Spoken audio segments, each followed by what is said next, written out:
Warning, the following podcast contains adult language, themes, and situations. Also, the film we're about to talk about is going to be spoiled thoroughly.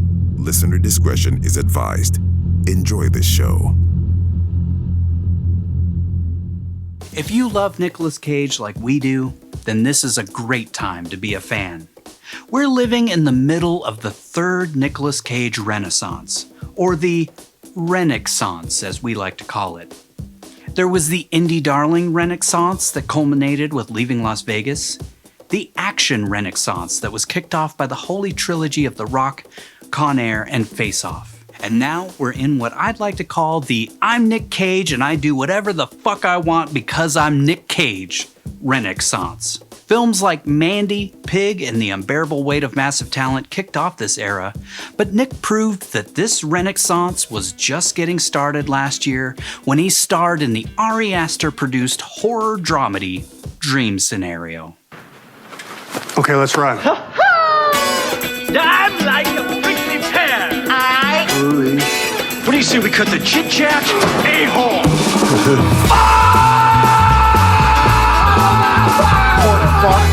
Porker! How'd it get burned? How'd it get burned? How'd it get burned? Hey, have you ever been dragged to the sidewalk and being until you pissed blood? Welcome to One Cage at a Time, the show where we break down every single Nicolas Cage movie, one film at a time. Here are your hosts, Patrick, Vince, and Nigel. A typical boring college professor dad is suddenly thrust into the limelight when thousands of people around the world start inexplicably dreaming of him, but what starts as a fun global experience takes a dark turn when the dreams turn to nightmares, and he has to navigate the consequences of his new unwanted fame. Let's meet the stars of the film.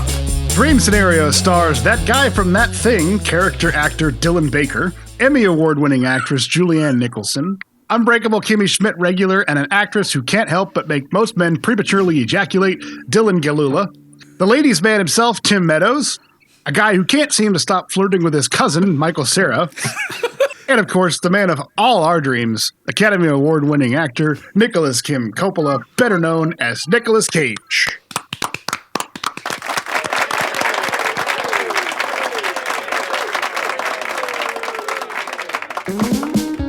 Patrick, hit us with some stats, won't you? Dream Scenario was released on September 9th, 2023 at the Toronto International Film Festival and then had its wide U.S. release. I don't think it was released wide like internationally, but came out in the U.S. on November 10th, 2023. For some reason, no budget. I couldn't find anything. Really? Which is like, that's become a recurring thing, especially with newer movies. And I don't really understand what that is. Like, do they no longer have to report the budget if they're not going to, they're not planning on releasing as like a theater chain-wide type of thing or what? I don't get it. It might be because it's an A24 and they're an indie studio, aren't they? Yeah, this is definitely an indie film. But yeah, I don't really get. So they don't have to release how much it costs or something. I thought that was like legally they had to report for the stock shares and earnings and all that kind of shit. Well, that's what I'm saying. Maybe they guess, don't. Yeah. They're not a public company, so right. If they're not they a don't public have to company, say they shit. don't have to release financials. I guess that's true. Yeah. I did find an estimate on the movie database of $10 million. So we're going to go with that because it does feel like it probably costs about $10 million. Yeah. I don't know. So we'll just go with that. Wow. Had a gross of $12.5 million. I remember it wasn't released like super wide. And No, it was I mostly think it was an AMC exclusive release. Was it? I don't think know. so. I don't know. I didn't pay enough attention, I guess, when it came out. I didn't make it to the theater for this one, unfortunately. I kind of wish that I would have. Really good Nicolas Cage movies are kind of far and few between. Yeah. We had Pig, but that was like during the pandemic. And had to brave the COVID in order to go see that one. And then this one, I was like, it was getting good reviews. It's not like it wasn't getting Pig style reviews, but it was getting really good reviews. So yeah, I'm sad I didn't go. I was thinking about it, and I don't know if I've ever seen a Nic Cage movie in the theater. Call yourself a Nicolas Cage podcaster? Well, by the time we started, I wasn't a Nic Cage fan when we started this podcast, and I haven't really had a lot of chance to go to theaters in the last 3 years. So Why not? This was directed by Christopher Borgli, who is a Norwegian writer-director who's kind of on the rise, but he's only made 3 films so far. He made a documentary, a real documentary based on a fake energy drink. He kind of has a theme throughout his work. It was this movie called Drib, I think. It's kind of like a take on whatever the hell the Jake Paul and all of them are selling. Yeah. That shit, Swass or whatever that drink is. Spirit, I think, or something. Prime. Prime. That's it. Prime, yeah. Also did a movie called Sick of Myself, which also has a 91% on Rotten Tomatoes, and Dream Scenario, which he wrote, directed, and edited. So he's kind of a triple threat. Did the whole, basically took the movie himself from start to finish, write, direct, edit, kind of doing it all. He's currently working on a film called The Drama, starring Zendaya and Robert Pattinson, and The Shards by Bret Easton Ellis adaptation for HBO, which should be super interesting. Really? Any kind of Bret Easton Ellis adaptation is always like, I don't know, has the potential of being really fucked up. So we'll see. I saw they're remaking American Psycho already. Like, Oh my god. Yeah. did we need to remake American Psycho already? Like, it was made in the 80s, wasn't it? I'm just joking. I don't even think it's like 25 years old yet. No, it was like 2000 something. Yeah. It's about to be 25. Yeah, it's about to be. It's in its 20s. I guess that's one of the crappy things about getting old is that it feels like the movie just came out and you're like, oh shit, it's 20 years old. I just don't feel like that movie needs a remake either. No. They nailed it. So why remake it? Yeah. I think if you were gonna remake it nowadays, you could make it towards the satire more towards like what's going on in current society with like the wealth inequality and the total divide between America and the rich. But just make just tell a new story then. Don't try to adapt that to because that story is what made it so great is it really is like a perfect satire of the 80s and like that and like the crazy businessman experience and like living that wealthy life. But I just don't feel like you need to remake that movie. If they turn it into a series, I think that would be more interesting. Turn it into like a TV series, a mini series. That way you can spend a little bit more time in that world. But just to remake it from this original source material seems odd. If they make it long and they make it exactly the same as the book, it's going to be really fucked up because there's some really dark shit that didn't make it into the original movie. Yeah, that's why I think a TV series would be better for a remake of that if you're going to stay true to the original source material. Some of that stuff I just don't feel like we need. Like we don't need to watch Patrick Bateman eating somebody's intestines in the microwave. Like it worked for Hannibal Lecter. I guess I don't know. Anyways, so Christopher Borgli did all three of our major categories here of writer, director, and editor. So there's only a couple things to talk about here.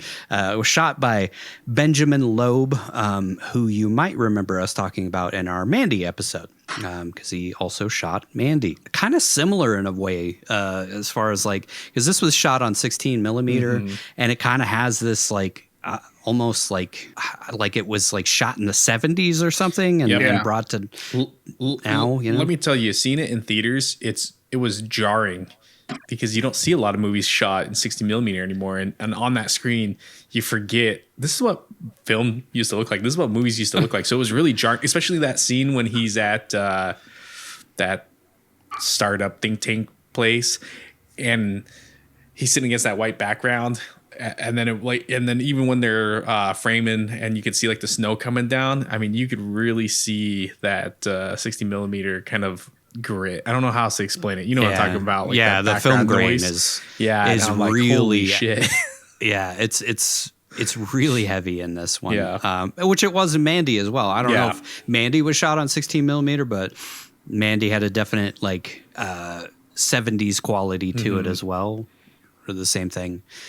Benjamin Loeb also shot Borgly's previous film, Sick of Myself, which was, I think it was all set in Norway. And then music by Owen Pallett, who has mostly worked on indie films, recently on one called Young Werther, which seems to have gotten pretty critical acclaim, that stars Judd Apatow's daughter, Iris, which both of his kids are now kind of in the limelight. His other kid, Maud, is about to make her directorial debut. Oh, yeah, that's right. So we've got the Apatow legacy. Yeah. Well, she was great in Euphoria. She was really good in that show. So interested to see what she does. And now that I know that his youngest daughter's acting, it'd be interesting to see how she is. Yeah. Talented family, that family there. Yeah. I mean, it helps that, Leslie Mann and Judd Apatow together. Parents, yeah. A little bit of nepotism there, but whatever. No, it's fine. We're doing a show about that. Yeah. Anyways, ratings.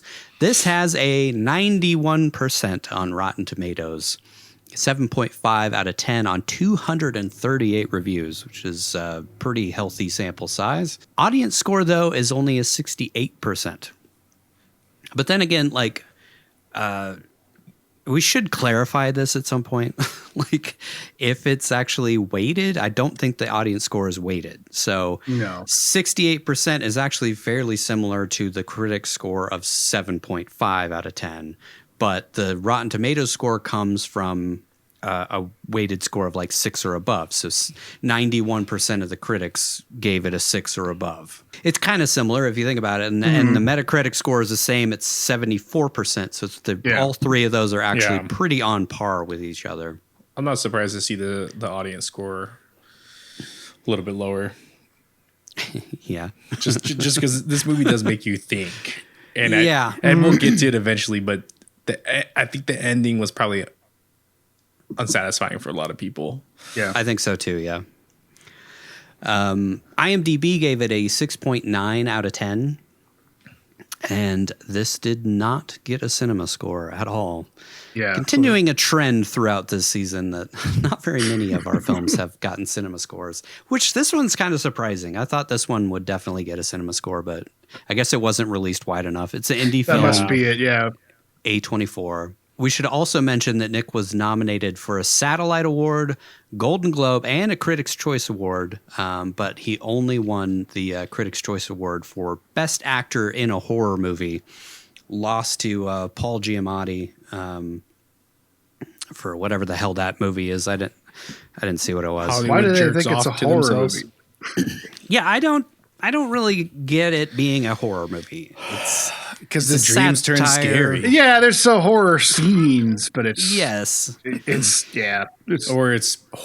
it's a scary movie because the thought of becoming famous overnight and then having to deal with repercussions of that is terrifying. And to me, that is.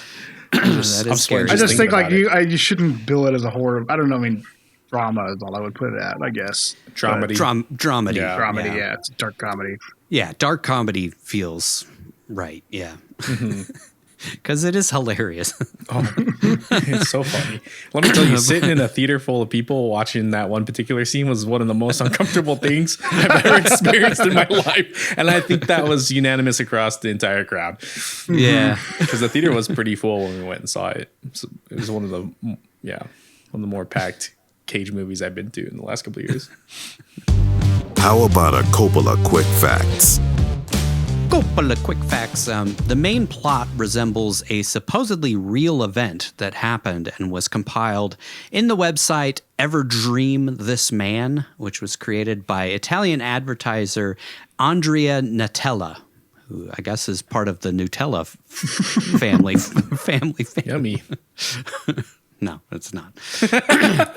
According to him, more than 3,000 people dreamed of the same man once and again for a few years, with the first case registered in New York City in 2006.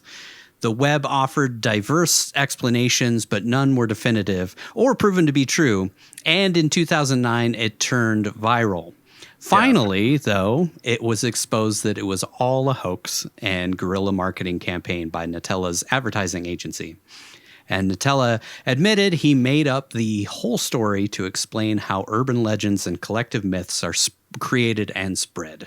Yeah, that shows up a lot. I watch a lot of like unsolved mysteries, like YouTube videos and stuff. And that one pops up a ton, especially with like internet mysteries. Like, ooh, this spooky, creepy guy that everybody saw in their dreams that no one actually saw because no one can actually remember it. Yeah. I remember there was an experiment, I think it was in Canada somewhere, where they like just made up a ghost and just kept like talking about it and like sharing different stories. And then people eventually were like, I saw that same ghost. And like more and more people came forward and said that they had seen the ghost in this one particular place. And then they were like, we made the whole goddamn thing up. So it happens a lot. Yeah. Like eating spiders in your sleep myth that was specifically created to show how you can spread misinformation online in the early days of the internet. I hate the internet. I love the internet and I hate the internet so much. The internet is the bane of our existence at this point. The devil. And it's going to keep getting worse. Nicolas Cage named Ari Aster as the one director with whom he wanted to work with the most recently. Aster produced this film, and it was actually his idea to approach Nicolas Cage about the film. I wonder if that was like, you know, a cycle where he like heard that Nic Cage was interested in working with them, and then he was like, oh, well, we just happen to have a film that we're working on. Yeah. And this was Nic Cage's first film with A24, hopefully not the last, because I always feel like A24 churns out some pretty interesting stuff. Mm-hmm. So hopefully he keeps going with them. Yeah. Which he seems to do. Like he seems to stick with studios for a while, for better or worse. Like that 3-picture deal around USS Indianapolis. And in a 2023 interview with Slant Magazine, Christopher Borgley spoke about his approach to working with Nicolas Cage on the film. Said, I had written the character with no one in mind. On paper, this guy is unremarkable. He doesn't stand out. He's very bland and he's socially awkward and sort of a beta male. Here we are casting one of the most recognizable people on the planet and someone who has a lot of natural charisma and energy. The idea of him in this role has the meta layer to it because there's so much overlap with how the culture has treated him as a mythical icon and what happens with Paul Matthews. But I needed to shave off Nicolas Cage because that's why he's bald in the movie. That's why he's distinctly dressed as a suburban dad. It's also why we made a prosthetic nose, which might be hard to detect, but he has a slightly different nose. All of these details create the sort of uncanny feeling of watching a person that you've seen, but also never seen before. Yeah, I didn't know it was a fake nose, but that perfectly explains the feeling that I had watching it. Yeah. Yeah, it's kind of like it's Cage, but not. It's almost like a dream version of Cage. Yeah, that's cool. I mean, it reminded me of The Best Way of Pig. Yeah. Where they didn't really do any of that. They just gave him long hair and a beard, but he was unrecognizable. Copious amounts of blood on his face. He just kind of disappeared into both movies. Yeah. Which I feel like that's like a testament to Nic Cage's acting is he can do that. And has done it several times where like just a little bit of extra prosthetics and makeup and, you know, like an adaptation. He just disappears. Not even Nic Cage, Pig, this movie, Nick actually said he took inspiration for the character from his real life experience of the viral video Nicolas Cage losing his shit, which we've talked about before was like 4 minutes of cagey moments that took off online. It was like when YouTube first really got going, that video just fucking blew up. And I feel like it kind of renewed everybody's interest in Nic Cage's acting, but also like made him a joke. Yeah. But yeah, it just, I don't know. I feel like it had a positive effect, but it also had a negative effect. And Nick is kind of like, he's leaned into it a little bit, like with Unbearable Weight of Massive Talent, but he also hates it. And every time I hear him talk about the memes or as the director of Arsenal would say, maymays, every time he talks about it, he's just like, I don't get it and I hate it. And like, you're taking all of these performances out of context and you're just making me look like a fucking lunatic. For better probably or worse, a double-edged sword, because I mean, he's an entertainer. He likes people enjoying his work and getting some kind of a rise out of it. But at the same time, like you said, taking a 30-second snippet of something out of a whole movie and making it seem ridiculous instead of, like all of the stuff from Vampire's Kiss. I mean, all of his stuff as Eddie in Deadfall is always ridiculous, but yes. Not a lot of context you need for that. But Vampire's Kiss, it's like you just watch him descend into insanity. And so running through the streets screaming, I'm a vampire is the payoff of that. Yeah. I will forever defend Vampire's Kiss. It's fucking brilliant. Yeah. Watching a normal person, spoilers, not that pretend to be, kind of a douchey literary guy from New York slowly descend into schizophrenic madness. Spoilers for Vampire's Kiss. The look of Paul Matthews was mostly Nic Cage's idea. So like, he's an outdoorsy guy, so he wears like hiking boots, like the idea of him is that he's like a biologist, but we never see him go out and to the field and, but they kind of paint him as a guy who wants to be seen as a person who's always out in the field, but he's never out in the field. He's like wearing hiking boots and a winter jacket and stuff all the time. He's kind of got that rugged outdoor look, but he's, a beta. Right. As the kids are saying these days. It's like he's not Sigma. Yeah. It's like at one point he set up a field like project to go study ants and then never actually went and did it, but he had all this planned stuff to do it. And then it would have been the best field study ever. Yeah. So, because he's just that good. He's just that good at his field work. Yeah. There are a lot of people like this, I feel like, in the world where it's like they want to be seen as an expert, but they don't do any of the work to like actually create the thing that they're trying to do. And then people with much more confidence step in and take it, and they're probably not as smart or as talented. They just come in and they're like, well, I'm just going to do it. Mm-hmm. You're going to talk about it forever, and I'm going to actually do it. So I feel like we've all known somebody like that and been somebody like that in different ways. The movie premiered at the 2023 Toronto International Film Festival, marking the 10th consecutive year in which the festival has featured a Nicolas Cage film. Jeez. Should be some kind of an award. An honorary something. Yeah, it's crazy, dude. So going back to 2013, I mean, I don't want to go back and name them all, but it's got to be a lot of the movies that we've talked about. Mm-hmm. like Mandy, maybe. Mm-hmm. I think The Old Way in 2022. Mm. Pig, of course. Yeah. Anyways, 10 years in a row of having a movie featured at TIFF. In an interview with Entertainment Tonight, Nicolas Cage revealed that while shooting the film in Toronto, his cousin Sofia Coppola was also shooting there for a film called Priscilla, which came out last year. And Francis Ford Coppola was shooting his masterpiece, Megalopolis. Oh, man. Which, I just feel bad. Dude. Like, it's just like... I don't know, man. I just I want to feel like watch this is it. the culmination of his career of just making things for himself and thinking that the audience is going to like read his mind of what he was thinking. It's just from what I haven't seen it yet, but from what it sounds like, it's just the biggest like pretentious, I think would be the number one thing. Like it's a pretentious callback to like old cinema that fails on every single possible level from what I've heard. I don't know.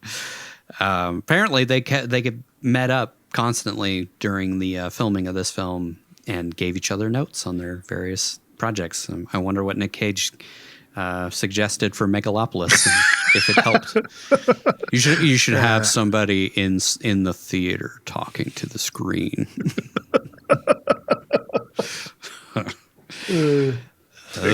Make him do Cast me as Elvis. How good is Adam Driver's Gumby voice? I think he should try a Gumby voice. You should try a Gumby voice.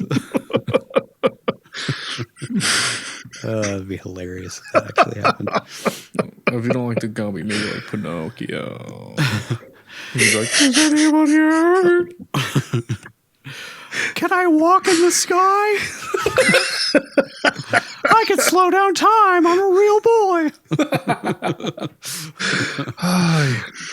What the fuck, dude? A weird fucking family. Very strange. That's all I Very gotta strange say. family, yeah. It seems like, I'm guessing that those meetings, everybody was like, talking about how amazing Megalopolis was going to be. You know, Sophia and Nick were probably talking like, I can't wait to see it. It's going to be amazing. And then it turned out that was the biggest pile of shit out of the two movies. Like, I feel like Priscilla did pretty well and Dream Scenario did pretty well. Yeah. We dodged a bullet. I'm like sad and happy that he wasn't in Megalopolis because I would love to have a reason to sit through that piece of shit and dissect it. But at the same time, I really would hate the process of doing that. Yeah. But it'd be really fun for us to sit down and just rip it apart. But anyways, final quick fact. Had a lot of quick facts on this one. Nicolas Cage supposedly, I'm guessing jokingly, said that he wanted to retire after shooting this movie. He believed that this is his meta trilogy that consists of Pig, The Unbearable Weight of Massive Talent, and Dream Scenario, and said it was the perfect way to end his career. He's talked a lot about retirement in the public eye recently, but then he just signs up for like 8 new movies every fucking year. I know. It's like, okay. He's like, I forgot how terrible it was to have a kid at home. I was going to say, like, he I just need to had a start kid working. again, so he's probably like, maybe thinking, just give this life up and be a dad for once, I guess. Well, that's harsh. Not for once, but like just focus on that instead of trying to make 6 movies a year. Yeah. I think he could slow down to like 1 or 2 a year. But like, I just can't see Nic Cage not wanting to do this until the day he dies. Like, this is what he loves the most in the world. Mm-hmm. So to give it up, just doesn't seem like him. It feels like bullshit to me. I think he's just projecting a little bit of like, he feels like he should, but he really doesn't want to. I don't know. We'll see. I can't believe like Pig is part of the meta trilogy. Pig doesn't feel that meta. I don't know why.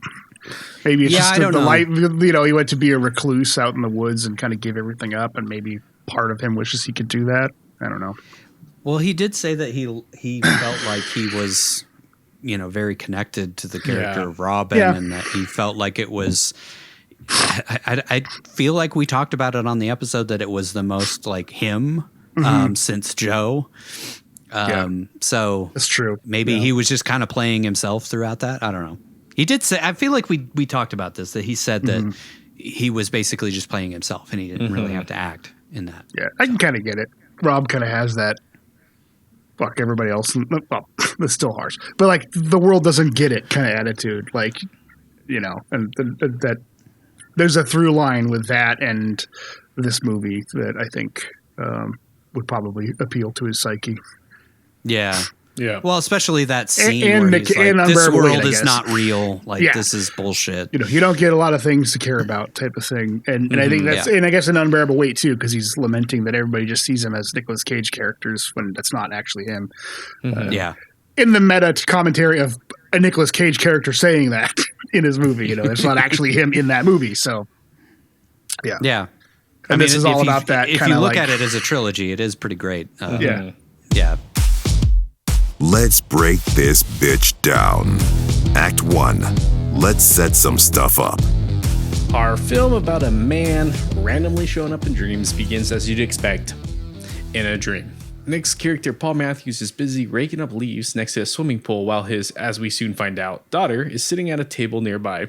Suddenly, something falls from the sky and shatters the table the girl's sitting at, scaring the shit out of her, but Paul just kind of looks up nonchalantly for a second before getting back to raking. She finds that a set of keys with a frog keychain is what shattered the table. Then suddenly a shoe falls into the pool. Well, Paul Matthews says, "It's okay, sweetie," in a kind of nasally voice that I can only describe as a nerdy wet blanket suburban dad voice. He's got this interesting way of talking throughout the whole film, which also feels very not Nic Cage. Yeah. Yeah, it definitely helped kind of set him apart from It's like a high pitched, reedy, Yeah. kind of whiny. cucky voice. Would you fucking stop? Suddenly, she starts floating into the air while begging for her dad's help, but he barely reacts since there's a lot of raking to do. I mean, I get it. You got to make sure those leaves don't end up in the pool filter.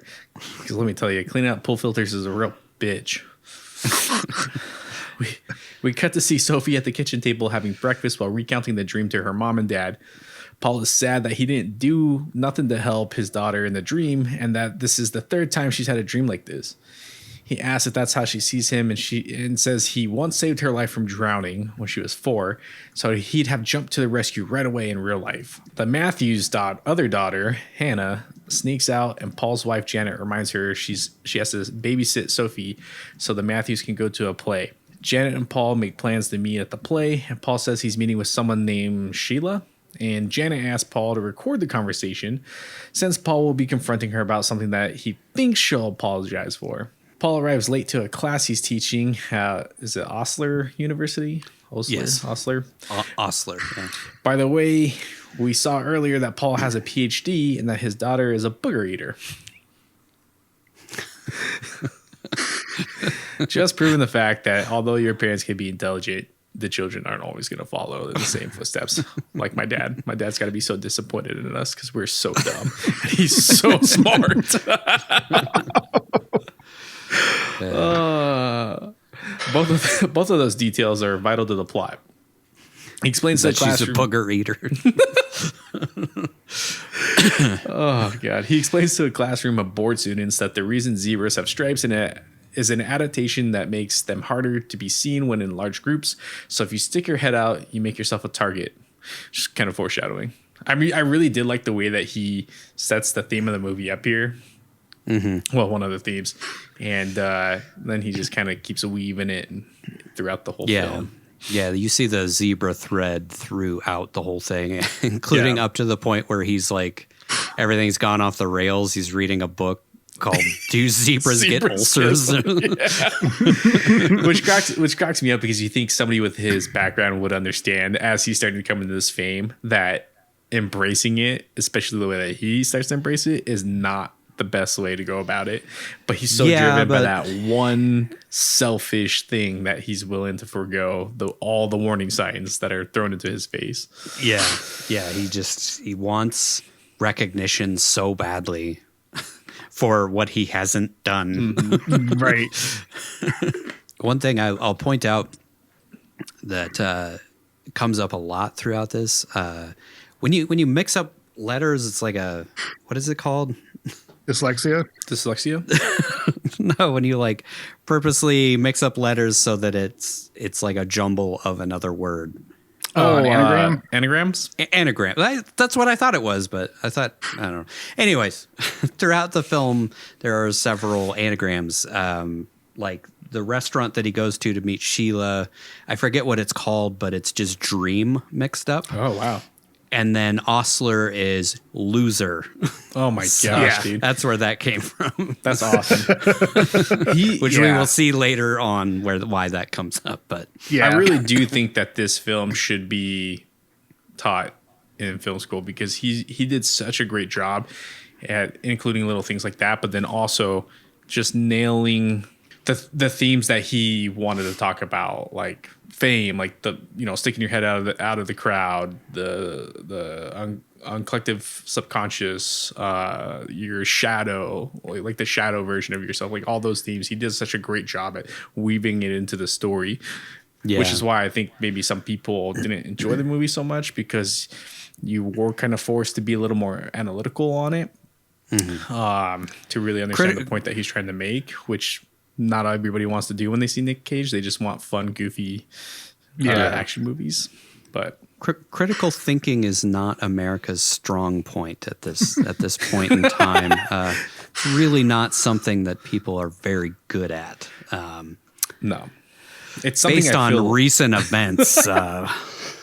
It's something I feel like has actually gone down over the years. Having been in positions where I've had people that need to be thinking critically and they don't. They just want that easy button. It's just everybody's so comfortable now that they don't want to put themselves in a position where they have to be uncomfortable, even if it is for a couple minutes. And so they always just try to hit that easy button.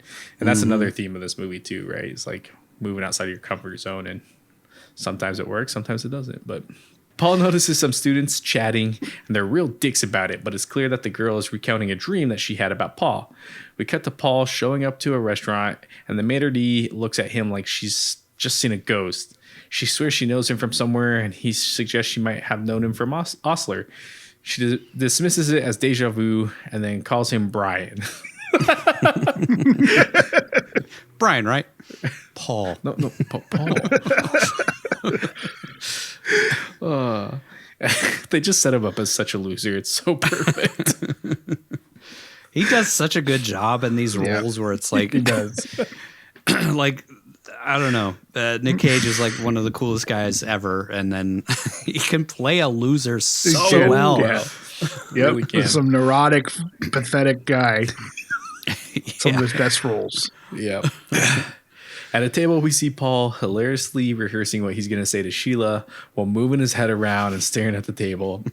Again, another great physical performance from him in this one. That was apparently all Nic Cage, and I believe Christopher Borgli had no idea that it was going to be a running thread until he saw in the edit, like while he was editing, he's like, "Oh, he did it again!" On this. Yeah. Like in the dinner later on, when he does that. So good to see. It's been too long. He pulls out his phone to record the conversation for his wife so she can hear what a badass he is for giving this bitch her comeuppance. When Sheila arrives, he says, "It's been too long, Sheila," while doing the exact same head move that he was practicing earlier. And she says she barely recognizes him, since I'm guessing he was much less bald, pudgy, and gray-haired the last time she saw him. Fuck, weren't we all, though? He confronts her about publishing a paper using theories that he came up with, and we cut to him in the car listening to the recording, cringing at how terribly he handled the confrontation. He says she wasn't even interested in his research on swarm intelligence back in grad school, but was rather focused on... Might as well have been. That'd been great. Yeah. Wrote this paper in fifth grade. Nobody wanted to publish it. He's like, but that was my idea back in fifth grade. You took it. I wrote it in crayon and everything. Crayon. And then I ate a booger. But was rather focused on nonsense, or sense, which he pronounces in a very Cage way. Yes, you weren't even interested in networks back then. You're all about synesses. Yes, How did you pronounce it? No, I said no. I think I said nonsense. Nonsense? Sheila says she's expanded her interest over the last 30 years, and he asks if she's using his term intelligence, which I think he derived from his time as an ant or an ant bully, but I'm not 100% sure, so please don't quote me on that. And she acts like he's a total idiot, even though, spoilers, she totally uses it later for her article in Nature magazine. He was going to clock deal her. Is that what you're going to say? Yeah, clock deal. Clock Stole deal that this idea.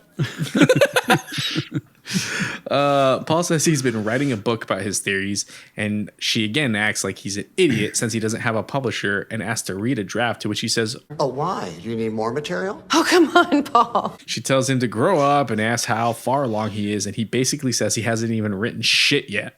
Well, I haven't started. I mean, I've got ideas. Got concepts of a plan. Yeah, concepts of a plan. That's his big thing. It's just like my concepts of starting OnlyFans. I got ideas, but I just haven't pulled the trigger yet. Back in the car, Paul starts skipping through the conversation, and we hear him beg her to at least credit him in her paper before saying, "Please, Sheila, I need this." Well, almost crying. It's like we're really painting him to be a pathetic loser from the jump. He's just such a wet blanket. Even towards the end, he just kind of is like, okay, well, that happened, I guess. I don't know if this was intentional or for me. It's just maybe myself, but watching his performance in the beginning and how they painted him to being such a loser, I really kind of felt like I was watching Bryan Cranston at the beginning of Breaking Bad, right? Watching Walter White at the beginning of it. And so I was kind of anticipating maybe his trajectory would be up and he would become a little bit more of an alpha.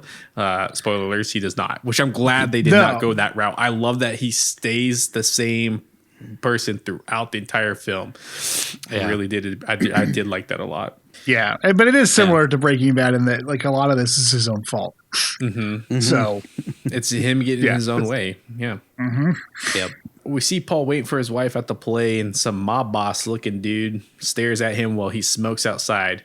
Janet asks how the meeting with Sheila went, and Paul says Sheila totally saw his argument, but they didn't fully resolve it. She asks if he recorded it, and Paul says he didn't, since that would be unethical. We cut to them watching the play with a beautiful shot of the entire crowd engrossed in the story while Paul looks sad while staring at the floor the entire time as the camera slowly zooms in on him. Yeah, I love that shot. Mm-hmm. After the play, Janet and Paul bump into some guy named Cosmo and some sugar boobed lady. Some sugar boobed lady who thinks Paul has a real head for knowing. Wait, no, sorry, that was Moonstruck I was thinking of again. God, I love that movie. Paul and Janet run into an old girlfriend of Paul's who also immediately belittles Paul when he asks if she just saw the play. Like, this guy gets no respect throughout the film, the entire film. I swear, like, nobody respects. Well, one person respects him, then not so much. Yeah. For a minute. For 30 seconds. Yeah.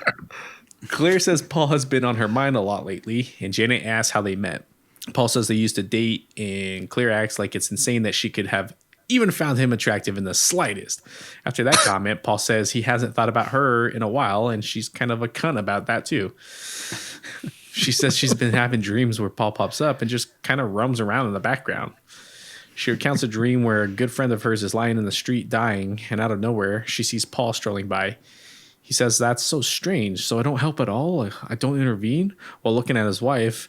And then Claire says, "You're still doing that? Searching for the insult?" Jesus, Claire seems like a real bitch. He's got a real type, if you He notice. does. Cunty Alpha females. Yep.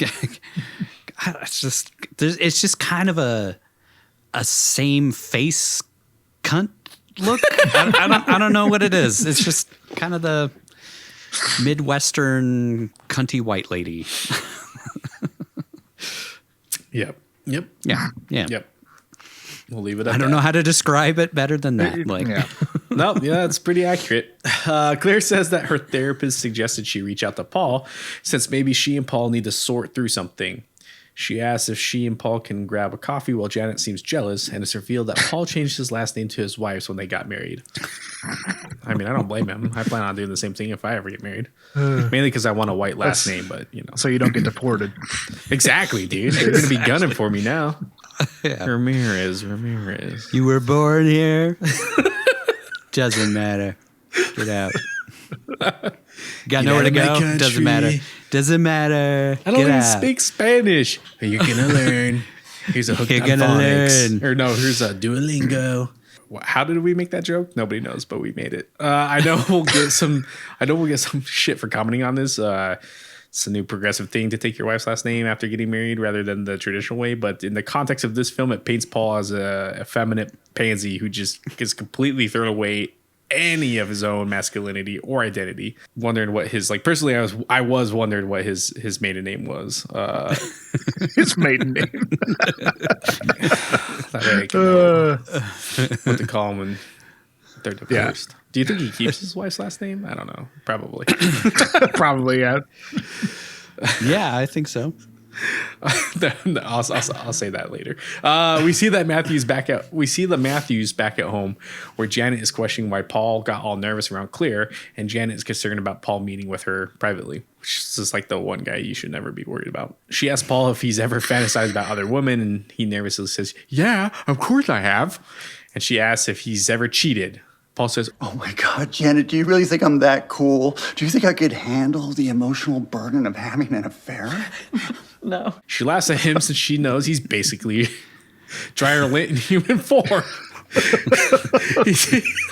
He says she scored high on neuroticism in some sort of psychology test, and she says he scored high on assholeness, but in a fun, lighthearted way. Definitely not in a cunty way. They have a couple nice little interactions that you can tell that they genuinely enjoy each other's company. Mm-hmm. Mm-hmm.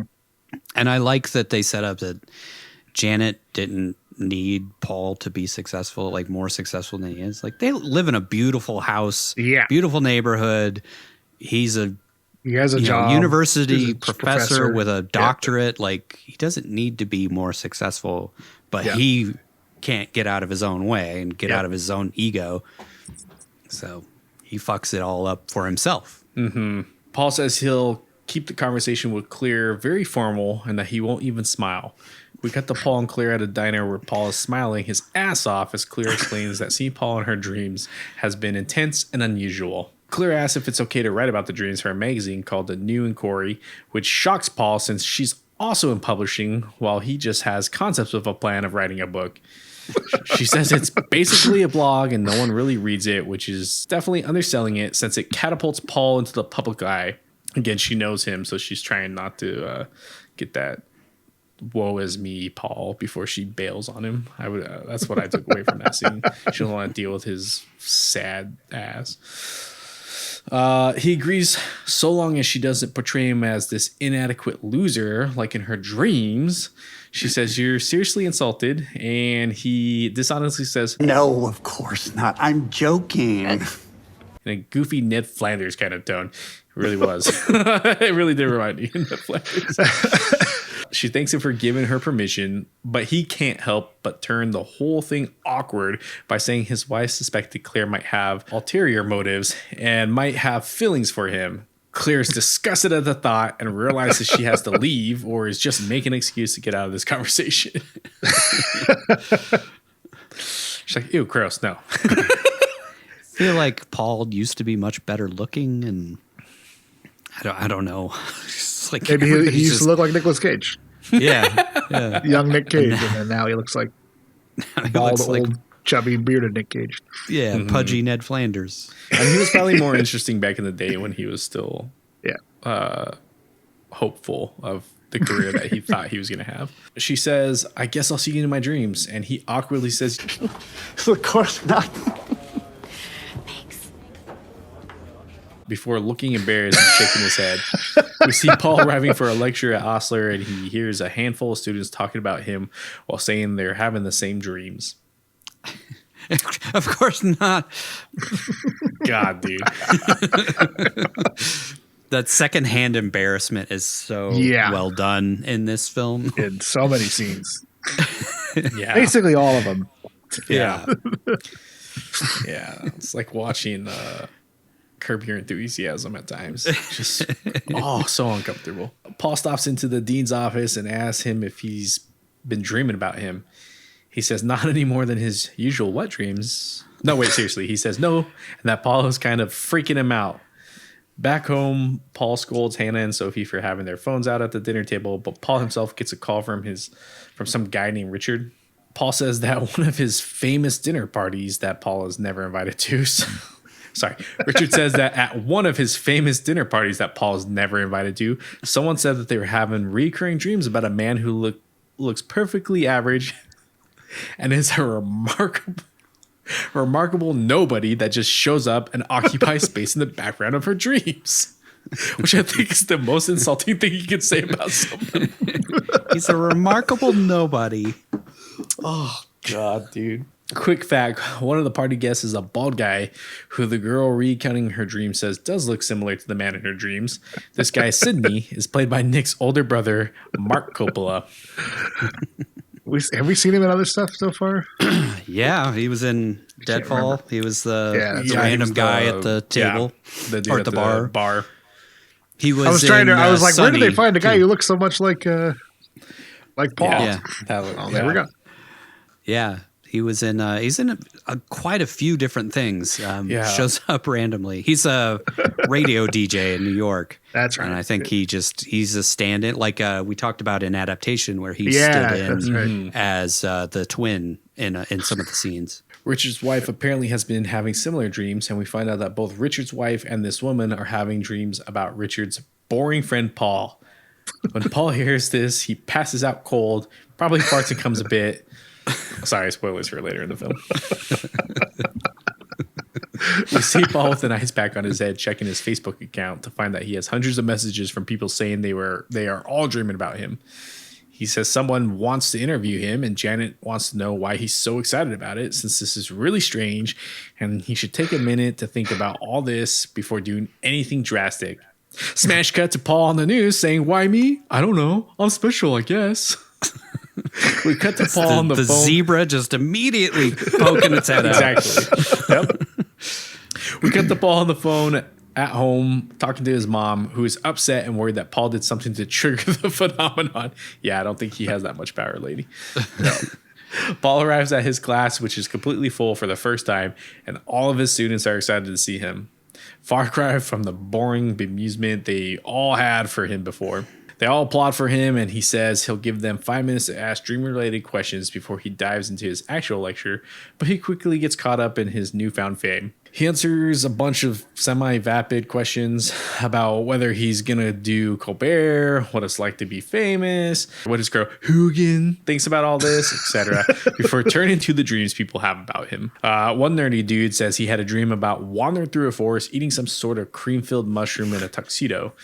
Seems weird, but I'll go on record saying most of the dreams I have about mushrooms end with white cream all over me. So, or coming out of them. Sorry, no, coming out of them, not on me. All over my stomach. Anyways, there are several other people in the forest with him who are all dressed up, but they seem scared. Then some tall, bloody dude starts chasing him, and while he's hiding, he sees Paul admiring the mushrooms. Paul again seems perturbed that he's never helpful, but rather benign in the dreams. He asks to hear another dream, which is absolute chaos in the school with Paul just wandering around again. We see several more dreams where something terrible or weird is happening, but Paul's just kind of there. Does anyone have a more original one? Maybe one where I'm actually doing something? And not one person responds, so he goes back to asking about the boring ones. After class, we see everybody taking selfies with him and treating him like the cool guy he wishes he was. I think it's interesting. I love that he makes him even a loser in the dreams. He's just an unremarkable dude. I think, like, we'll talk about it in questions, but, like, I feel like it kind of represents, like, a celebrity that exists, but you don't think about. Like, they just are there in the background, and you don't really think about them, and then suddenly they do something terrible, and suddenly everybody's laser focused in on that person, you know? Yeah. Like, nobody really thought much of, I don't know, Harvey Weinstein. They knew he existed, but then once you found out what he did, everybody was, like, fucking gunning for him. Yeah. And it's also just, you know, that's all people know them for. So that's all they focus on, you know, regardless of what they're actually like. So true. I think it's also just part of his subconscious is what's being projected out to everybody else. Because it changes drastically at certain points in the film where he does something differently and acts differently. And then all of a sudden all of the dreams change. Yeah. So at this point, he wants to be in people's minds. He wants to be famous, but he's just so meek and mild-mannered that he doesn't do anything to deserve it. So in the dreams, he's just sort of there. Yep. Yeah. Because I think even the director / writer said that, because somebody asked him in an interview, do you think that turning point in that apartment is what starts setting off these negative dreams, like these more aggressive negative dreams? And he said, yeah, I think so. And I think it has to do with the collective unconscious and how Paul is being projected into people's dreams. It's definitely... Yeah, he's seeing himself as a monster at that point. It's definitely coming from Paul at that point, so... Yeah. Somehow he's been able to tap into this collective unconscious without having any freaking idea how he's doing it. Right. Yeah. At dinner, Hannah takes a picture of him to prove that the famous guy from people's dreams is actually her dad, and he says, "So I'm finally cool, huh?" To which she says, "Well, I want to go that far." Sophie asks if he can drive her to school, and he's taken aback since she's never wanted to be seen with him in public before. We see Janet at work where her boss says his sister is starstruck that he knows the wife of the dream guy, and Janet decides to take advantage of her new fame to get added to an architect project for a museum, to which he reluctantly agrees. Let me Sure. Let me think. Okay. You want to bounce ideas? Okay. That guy plays that like douchey type of guy so well. They sort of set up that he's like her new guy after Paul. We like see him with her, and I feel like they're holding hands during the play or something. Maybe not, but I can't remember. But he's around. And then he asks about him if like, has that Chris guy been around since I've been gone? And the girls don't want to say anything, but yeah. In bed that night, Paul says they've been invited to one of Richard's famous dinner parties finally, and Paul is clearly over the moon to at last be interesting. Janet asks why Paul isn't showing up in her dreams, and he asks what she'd want him to do to her if he did show up. And she says she wants him to wear that giant oversized suit David Byrne wore in Stop Making Sense, the concert film by the Talking Heads. Probably also what Crispin Glover dreams of, if I'm being honest. I'm making sandwiches! She says he wore it for a Halloween party, and there was something weird and sexy about it. Also, she wants him to save her from something in the dream. He makes fun of her by saying, "That's your sexual fantasy? Sky's the limit here, and you settle for me wearing a comically large suit?" Then he laughs like Eddie Murphy and Urkel's love child. I don't know. I'm not. Sort of like that. Yeah. Janet then asks if he thinks other people are seeing him naked in their dreams, and Paul asks if that turns her on, which she seems to kind of like it. They start burning down the house since Paul is a genius of love at making flippity flop.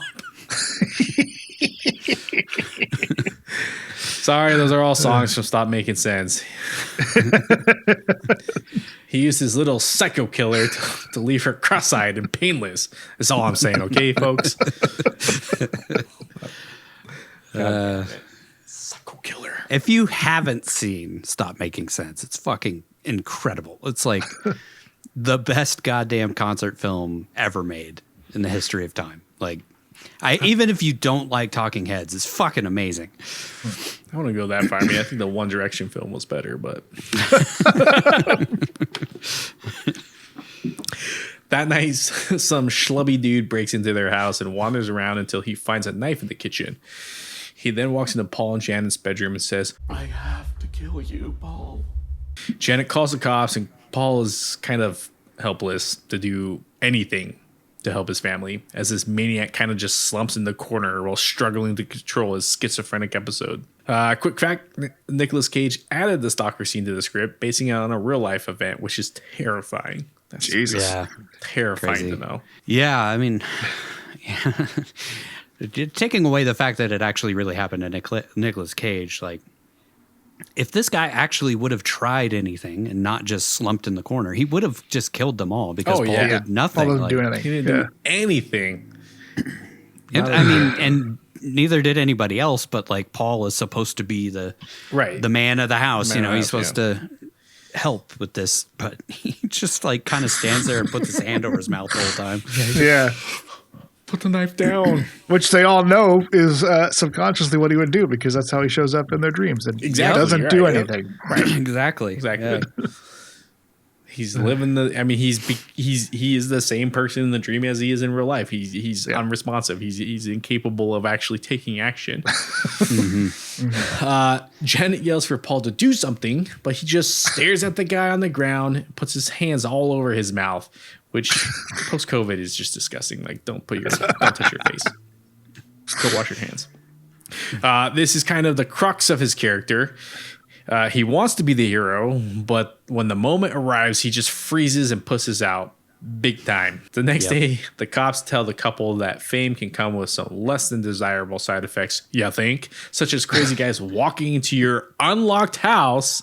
And Paul says he's not getting a gun. Of course you're not, Paul, because you're a macho man. I honestly wouldn't want Paul to have a gun because he'd probably end up shooting himself or one of his family members in a panic. The detective tells him they should get a dog or take some self-defense classes or get an alarm or move to a new house or anything besides just stand there like a pussy. And Janet says she grew up in this house, so they aren't moving, which again is another dig at Paul's character. Yeah. They got that house from her parents when they passed away, and it is that explains why they a had house such a nice they house. probably couldn't afford if it had just been up to Paul's salary. Yeah.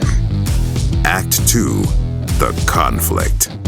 Janet says they should try to cool off the fame train and that she didn't want him to do the stupid news interview that he did in the first place because she knew that something like this could happen. Back at Osler, Brett, the dean, Tim Meadows' character, says Paul is playing with fire, feeding into the story on TV, and Brett seems to think all of this dream nonsense isn't random, but instead brought on by people seeing him on TV and wanting to be part of the story, which, I don't know.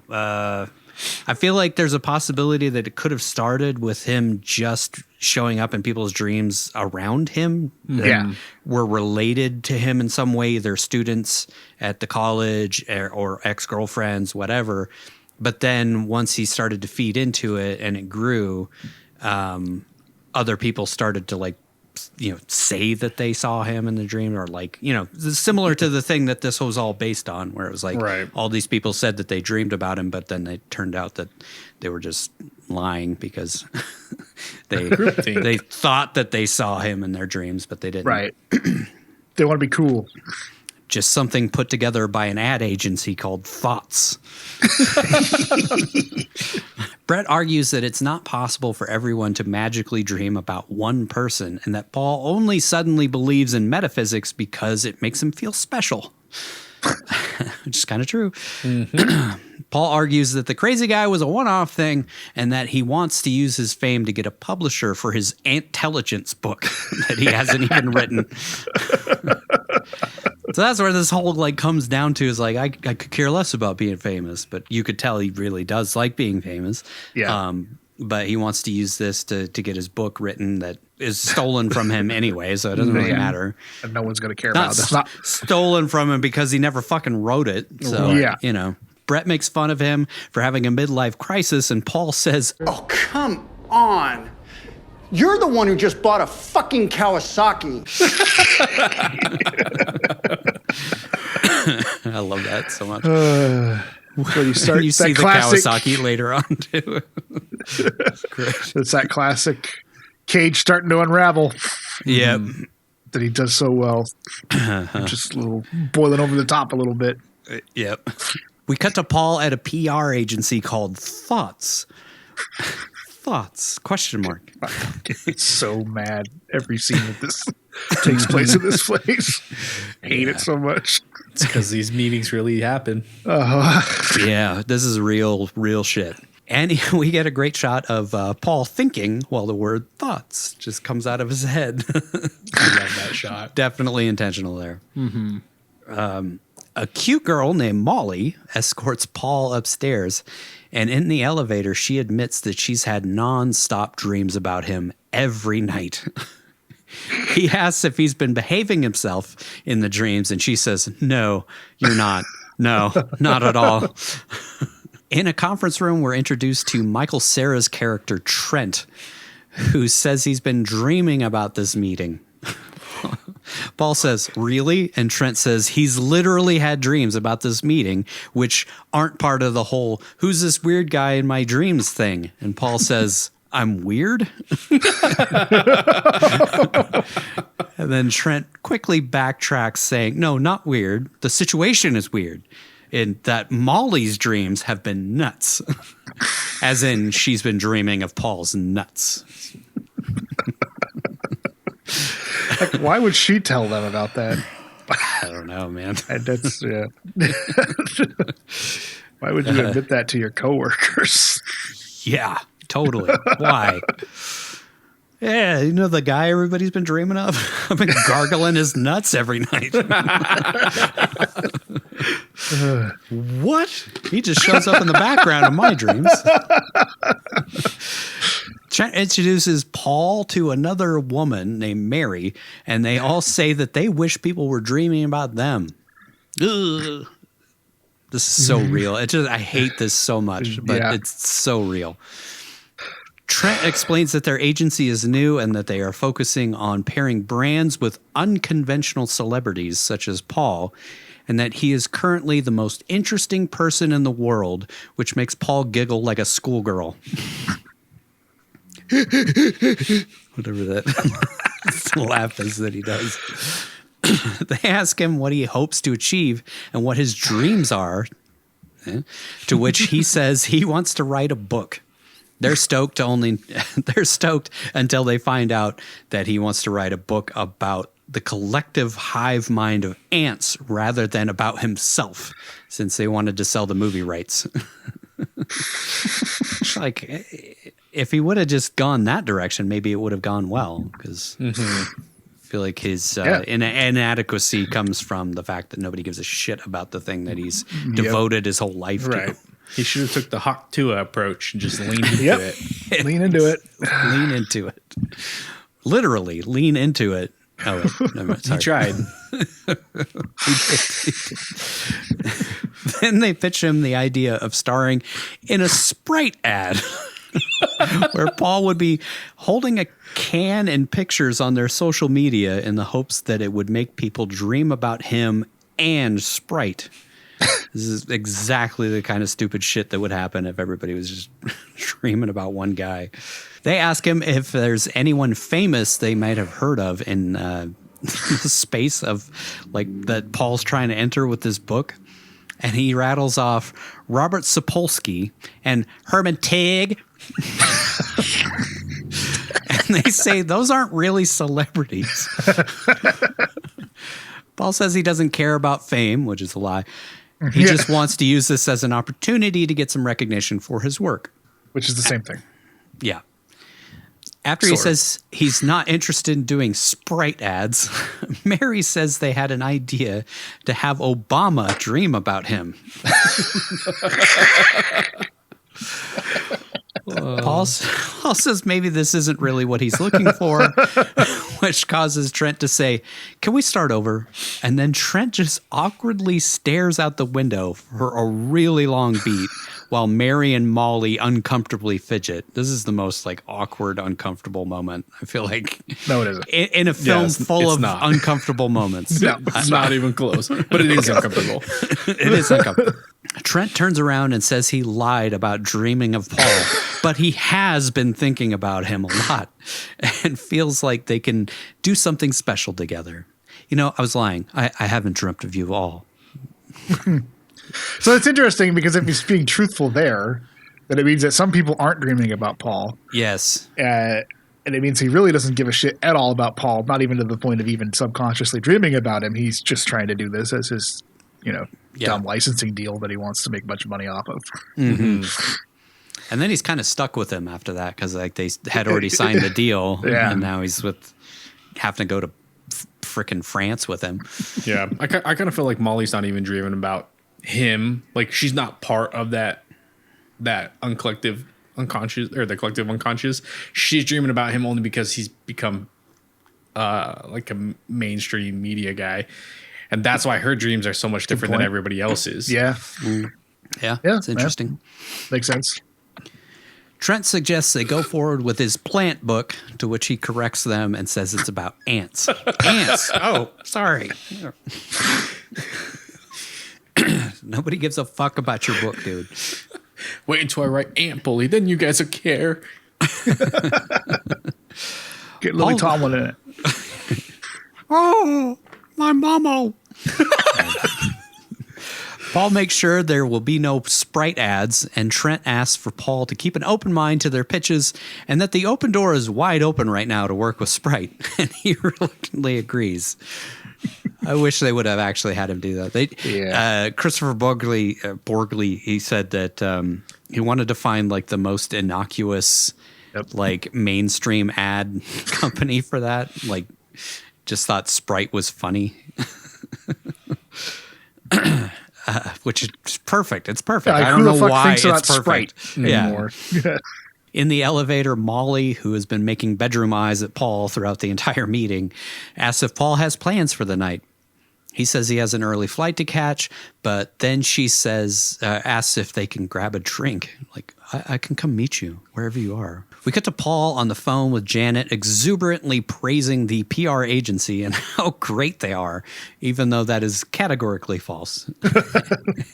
And he says, they really know their stuff. They're going to set me up with a publisher and get the book rolling. Awkward. Then she shits all over his dream again by saying, now he just has to write it. Then makes fun of the fact that they called him the most interesting person in the world. It's like nobody in his life is supportive in the slightest. No. He says they're already talking to big clients who want to work with him. And when he mentions Sprite, she again laughs at him. And he says they want Obama to dream about him, too. It's not just Sprite. They want Obama to dream about me. We see Paul looking sad, eating by himself, and then cut to him having a drink with Molly, where he makes a bunch of really bad dad jokes. Mm-hmm.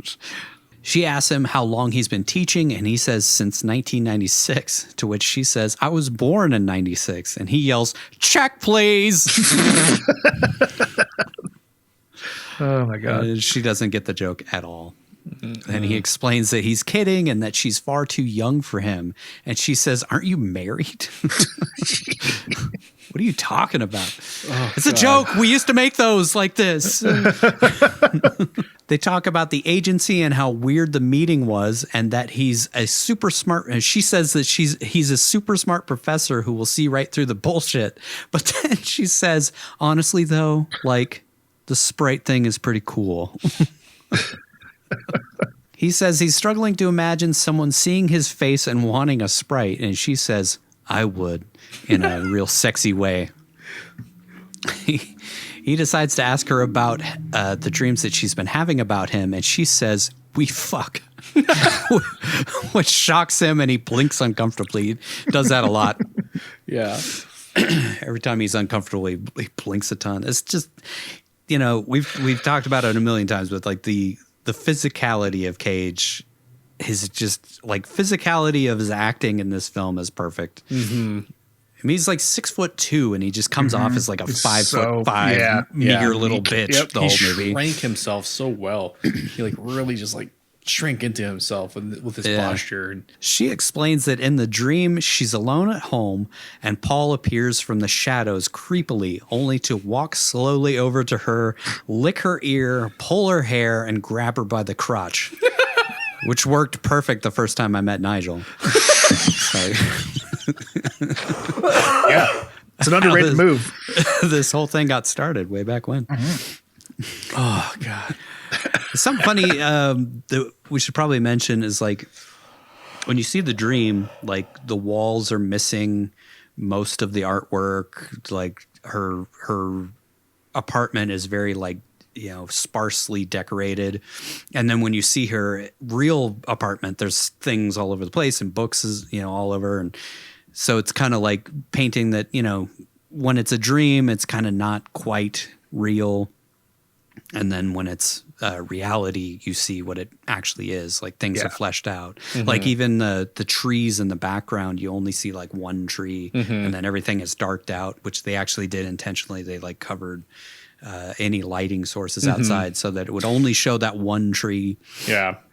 He talks about that quite a bit in interviews. And then like even like he's like, if you look at any of the books or anything that has text on it, it's all gibberish. Yeah. Because he wanted you to be able to tell the difference between a dream and reality. Although he did say kind of as they get towards the end of the film, they start blurring that even more to make you wonder, you know, as his life is unraveling, like what's real, what's not real. So. Yeah.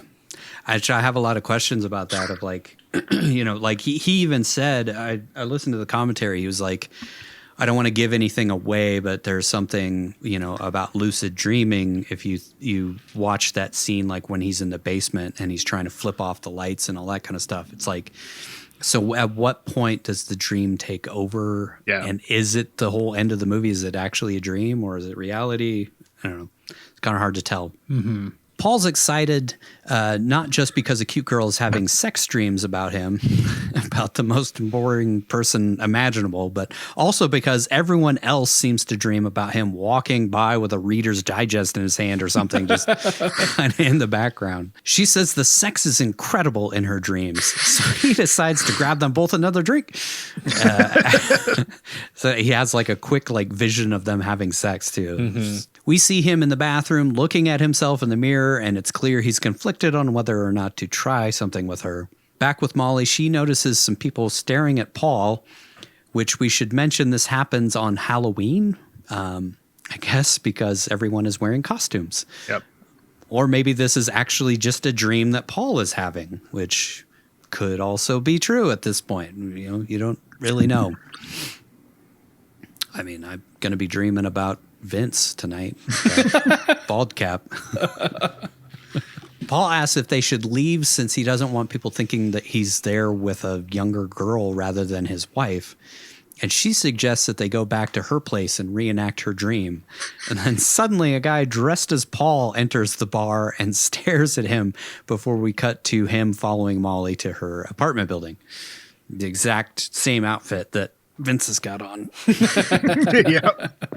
Which, if I remember right, he said that they actually didn't plan on doing this, but they were actually shooting on Halloween and just happened to like find some people with costumes. On the couch where Molly's sex dreams all happen, she says, You have no fucking idea how crazy this is to me. Paul says he shouldn't be there, but Molly begs him to stay, and then she changes into her PJs.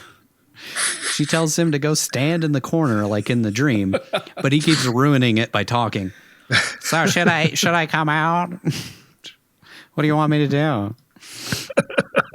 He again reiterates that he's married, and she says he can stop anytime he wants.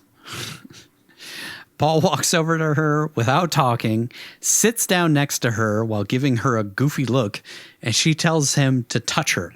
He hesitantly puts his hand on her leg and shakily asks, What? When she gives him a look. He's just so not the cool guy that he wants to be. She says he usually takes the lead in her dreams, and he asks what she wants. Molly kisses him, then starts to unbuckle his pants. Then Paul farts, much to her disbelief, and he apologizes and says, I'm sorry. It's just nerves. It's okay. Don't worry. It's the body sometimes. It's fine. Biologically speaking, it's actually quite... It's fine. Relax. It's healthy. Okay. Oh, God. She reassures him it's fine and gets back to it, but then Paul comes in his pants before she can even unbuckle his belt, farts again, then gives a look that's a combo of shame, disgust, and remorse. It's kind of indescribable, but amazing. Oh, God. Did you just come?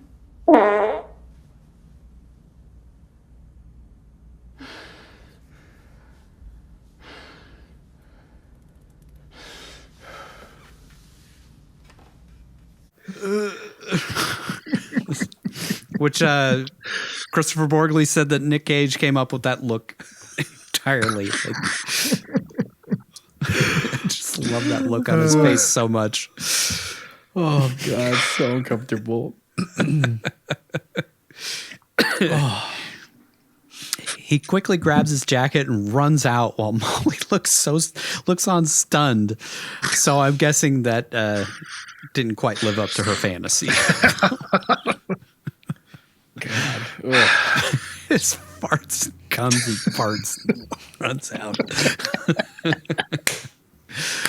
Oh man.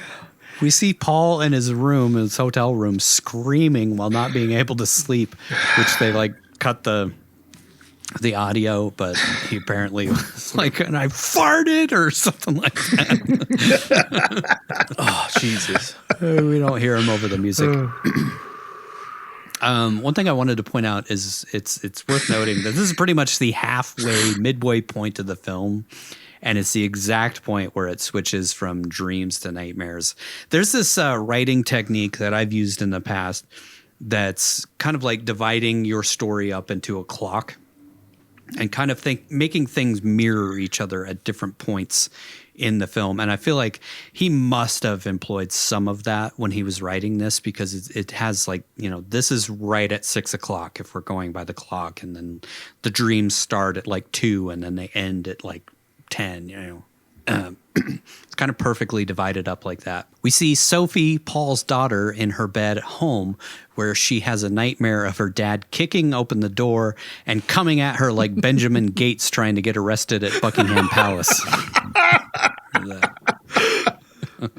It's the same one. Wrong about us! Wrong about Thomas Gates! Wrong that you'd like the Queen Anne chair! We get to Paul back at home, where we hear him scream, fuck, and cut to him reading Sheila's article, which completely stole his idea of intelligence. He screams fuck a ton, which I'm guessing the bulk of the cursing came from this. Though he does start to unravel as the second half of the film starts. And he rips up the magazine, which scares his daughter, who is already traumatized from her dream about him. Benjamin Gateson into the room.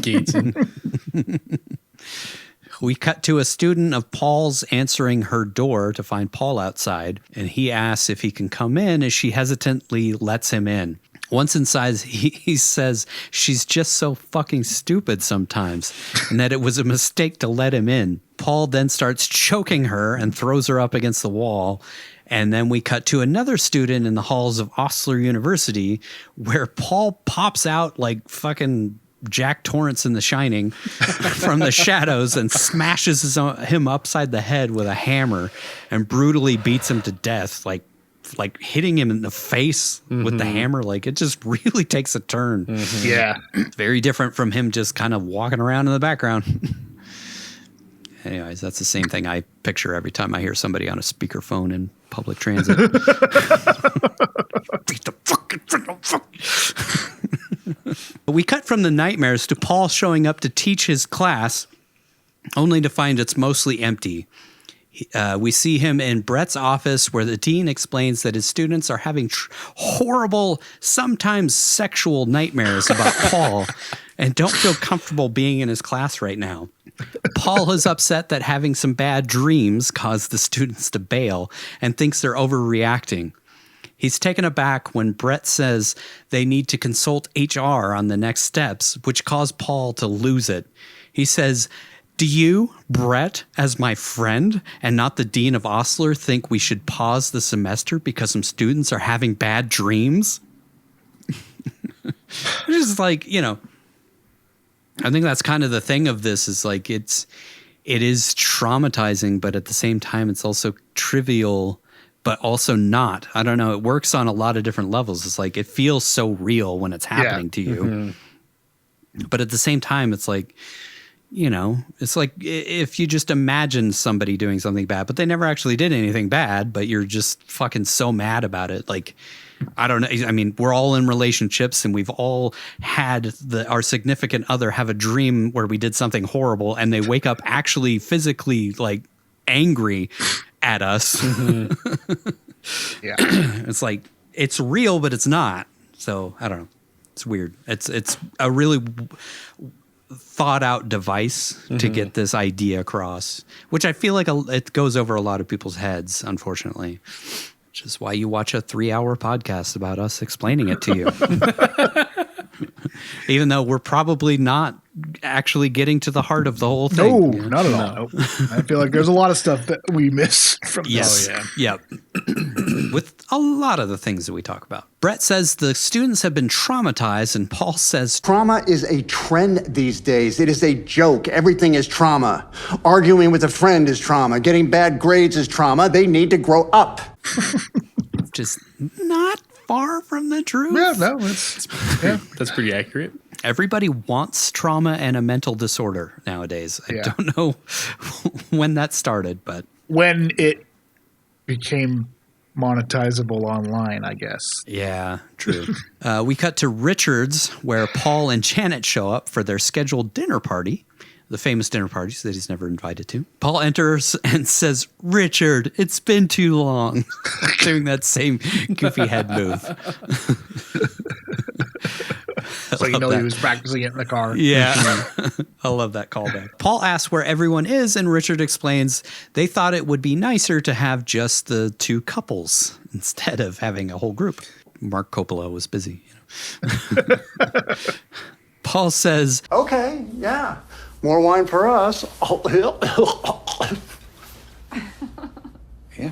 At dinner, it's clear Carlotta, Richard's wife, is upset about something and is extremely dismissive to Paul and Janet. Carlotta chokes on a Brussels sprout or something, and Richard smacks her super hard on the back, so she screams at him for trying to save her life or whatever. You can really see why their dinner parties are so popular. We see Carlotta have flashes of Paul killing her in a dream, and then she leaves abruptly. He's like strangling her with a piano wire or something. Paul and Janet ask Richard what's wrong, and he says she had some pretty brutal nightmares about Paul, and Paul is flabbergasted again. Paul says the three of them should finish dinner, and Richard says, "No, you have to leave."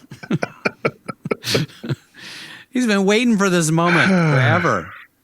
And this is how it goes. Pretty fucking bad. It just really goes off the rails as soon as the nightmares start. His life just falls to shit. We cut to a counselor of some sort in a gym at Osler University, standing in front of Paul's students.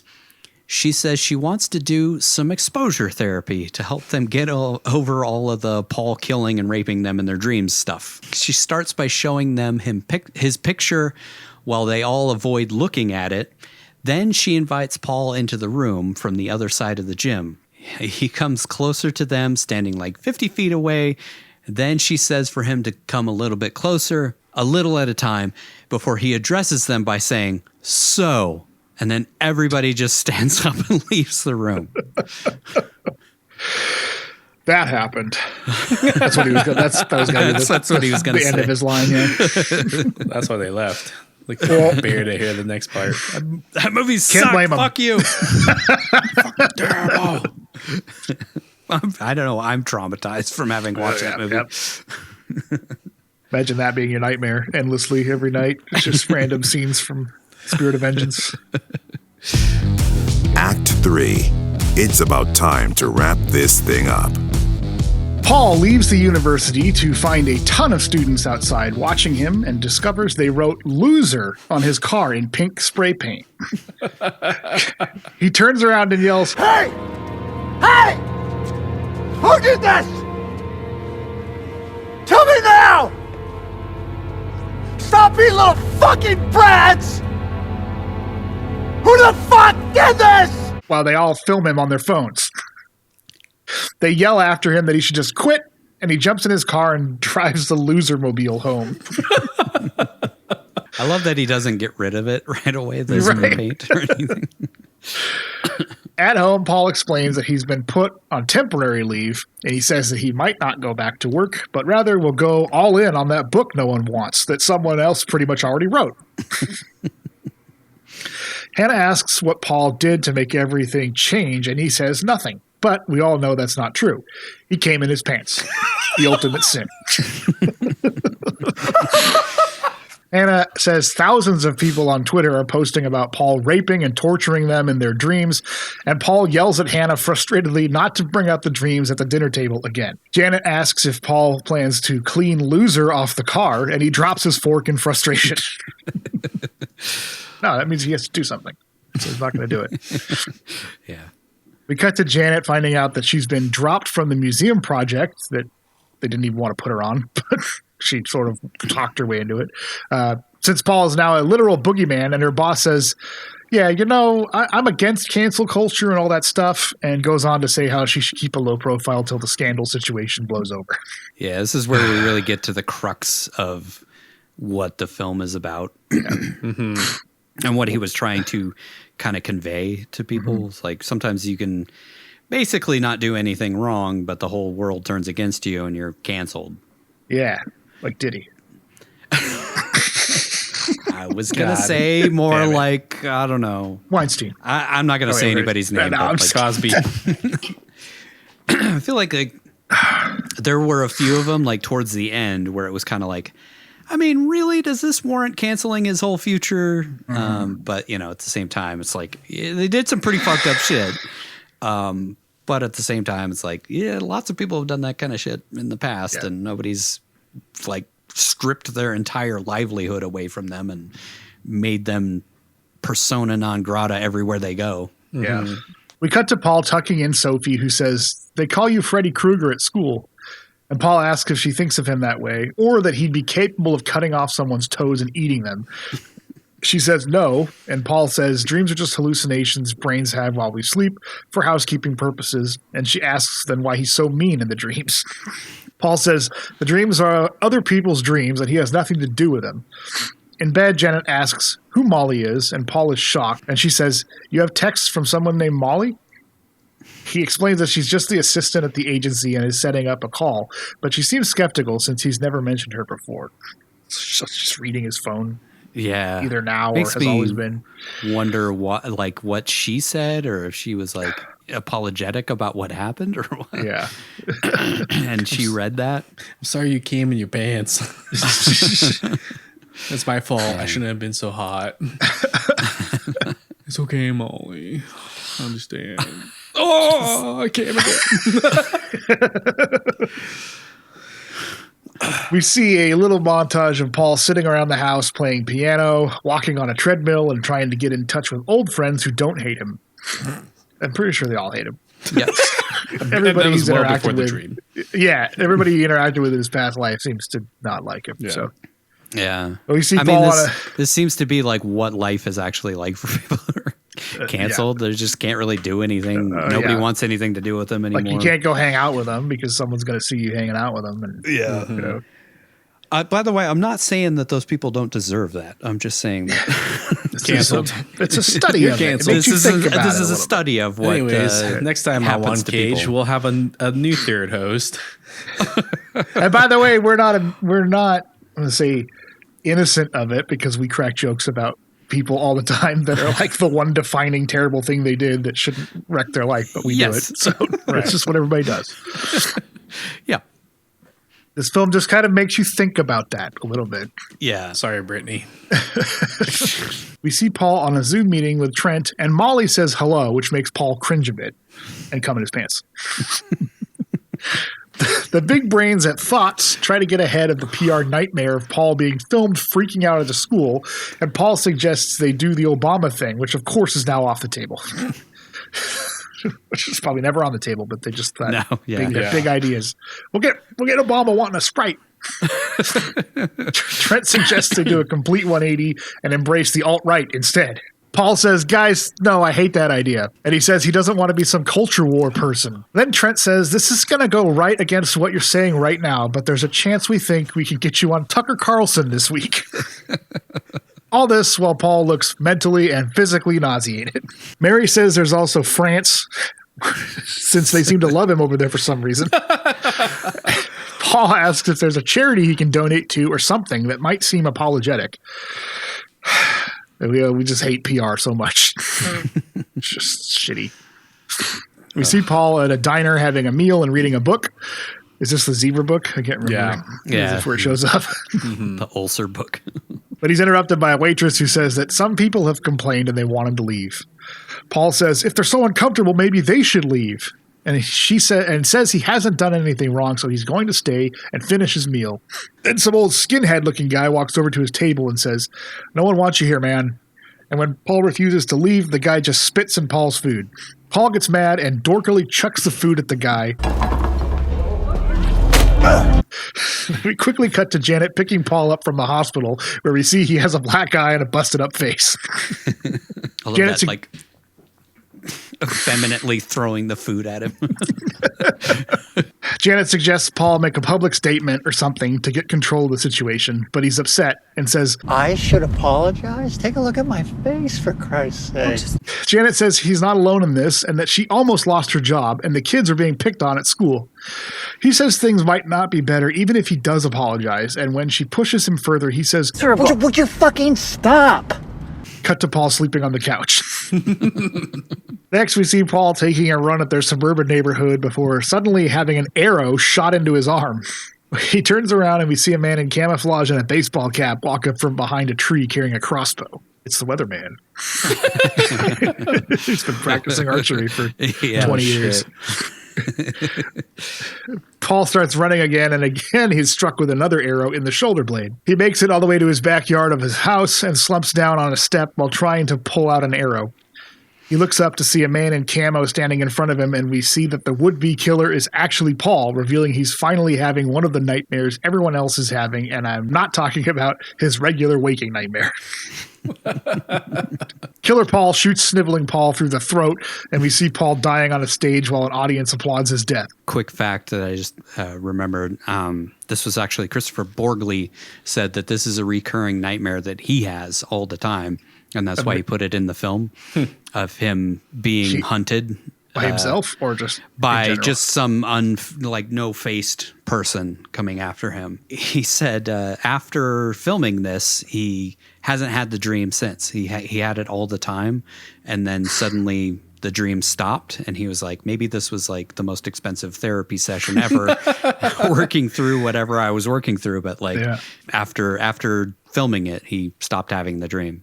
That's interesting. Awesome. Some advice my mom gave me when I was little is if you have a nightmare, talk about it, tell someone about it, and you shouldn't have it again, which has always held true for me. But then again, I never have recurring dreams anyway, so whatever. Doesn't help with the spider dream that I've had nonstop since I was like 5 years old. We then cut to a parent-teacher meeting where Sophie's principal asks Paul not to come to his daughter's play. Paul says it's ridiculous. It's a ridiculous thing to ask, and he wants to be there for his daughter. But even Janet tells him he should just stay home. Then Paul says, you're aware that I have a PhD, right? And that you a BA? What I'm saying is I don't need your opinions on pedagogy. So Vince, pedagogy is a method and practice of teaching, especially as an academic subject or a theoretical concept. And no, I didn't just look it up because I had no clue, by the way. This fucking guy. The principal or teacher says that the kids will feel unsafe and points at Paul's face, saying obviously that fear is warranted. Janet says Sophie shouldn't be punished, and Paul begs her to take his side, but she won't, since she just feels like Paul is being as stubborn and just wants to make a point. Fair. Yeah. Suddenly, a teacher knocks on the door and says, "Hi, sorry to bother you. Do you own that car that says loser?" And we cut away after Paul says, "Yes." That'd be my favorite joke in the whole film. Yeah. How did you know? We see Paul in front of his computer, pathetically talking into a webcam, sobbing while apologizing since he didn't know what people were going through until he had a horrible nightmare of his own. Classic celebrity, influencer, YouTuber, Twitch streamer, apology video. It's not a problem until it affects me. You guys, don't you understand? I'm sorry. You should have played a ukulele. Like that one girl for apologizing for like having underage kids. Stuff. Paul comes across as ingenuine and gives a lot of crocodile tears while stressing that the man in their dreams is not him and that he speaks from actual lived experience. So he's one of them now. Guys, let's all sing Imagine together. I know you guys are suffering in your homes, worried about being able to afford groceries and rent, but us celebrities, we're the same. Yeah. We can't make movies and stuff. Yeah. Look how their empty my fucking giant house is. I can't have friends mansions over. behind them. Yeah. Then he says he's been vilified in his life, not because he's actually done things, but because people have imagined he's done things, and that he shouldn't be punished anymore.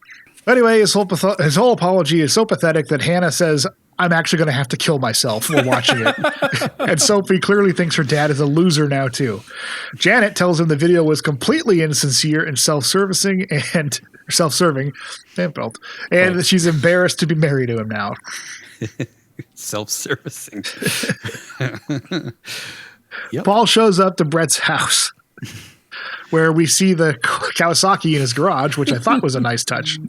I love that, yeah. Brett says his wife isn't too hot on the idea of staying there, so Paul has to stay in the basement where it smells like propane and none of the lights turn off. Paul dozes off to the smooth, dulcet tones of a fluorescent light buzzing overhead, with his life in utter ruin while trying to cover his eyes with his hand. Which, again, it just felt like a dream. Like that was, you can't turn the lights off. It's like, is he actually in a dream now? Or there's just, we talked about it. The scenes sort of blend now where you can't quite tell if what you're watching is a dream or not. Yeah. Because that totally seems like a dream that somebody might have.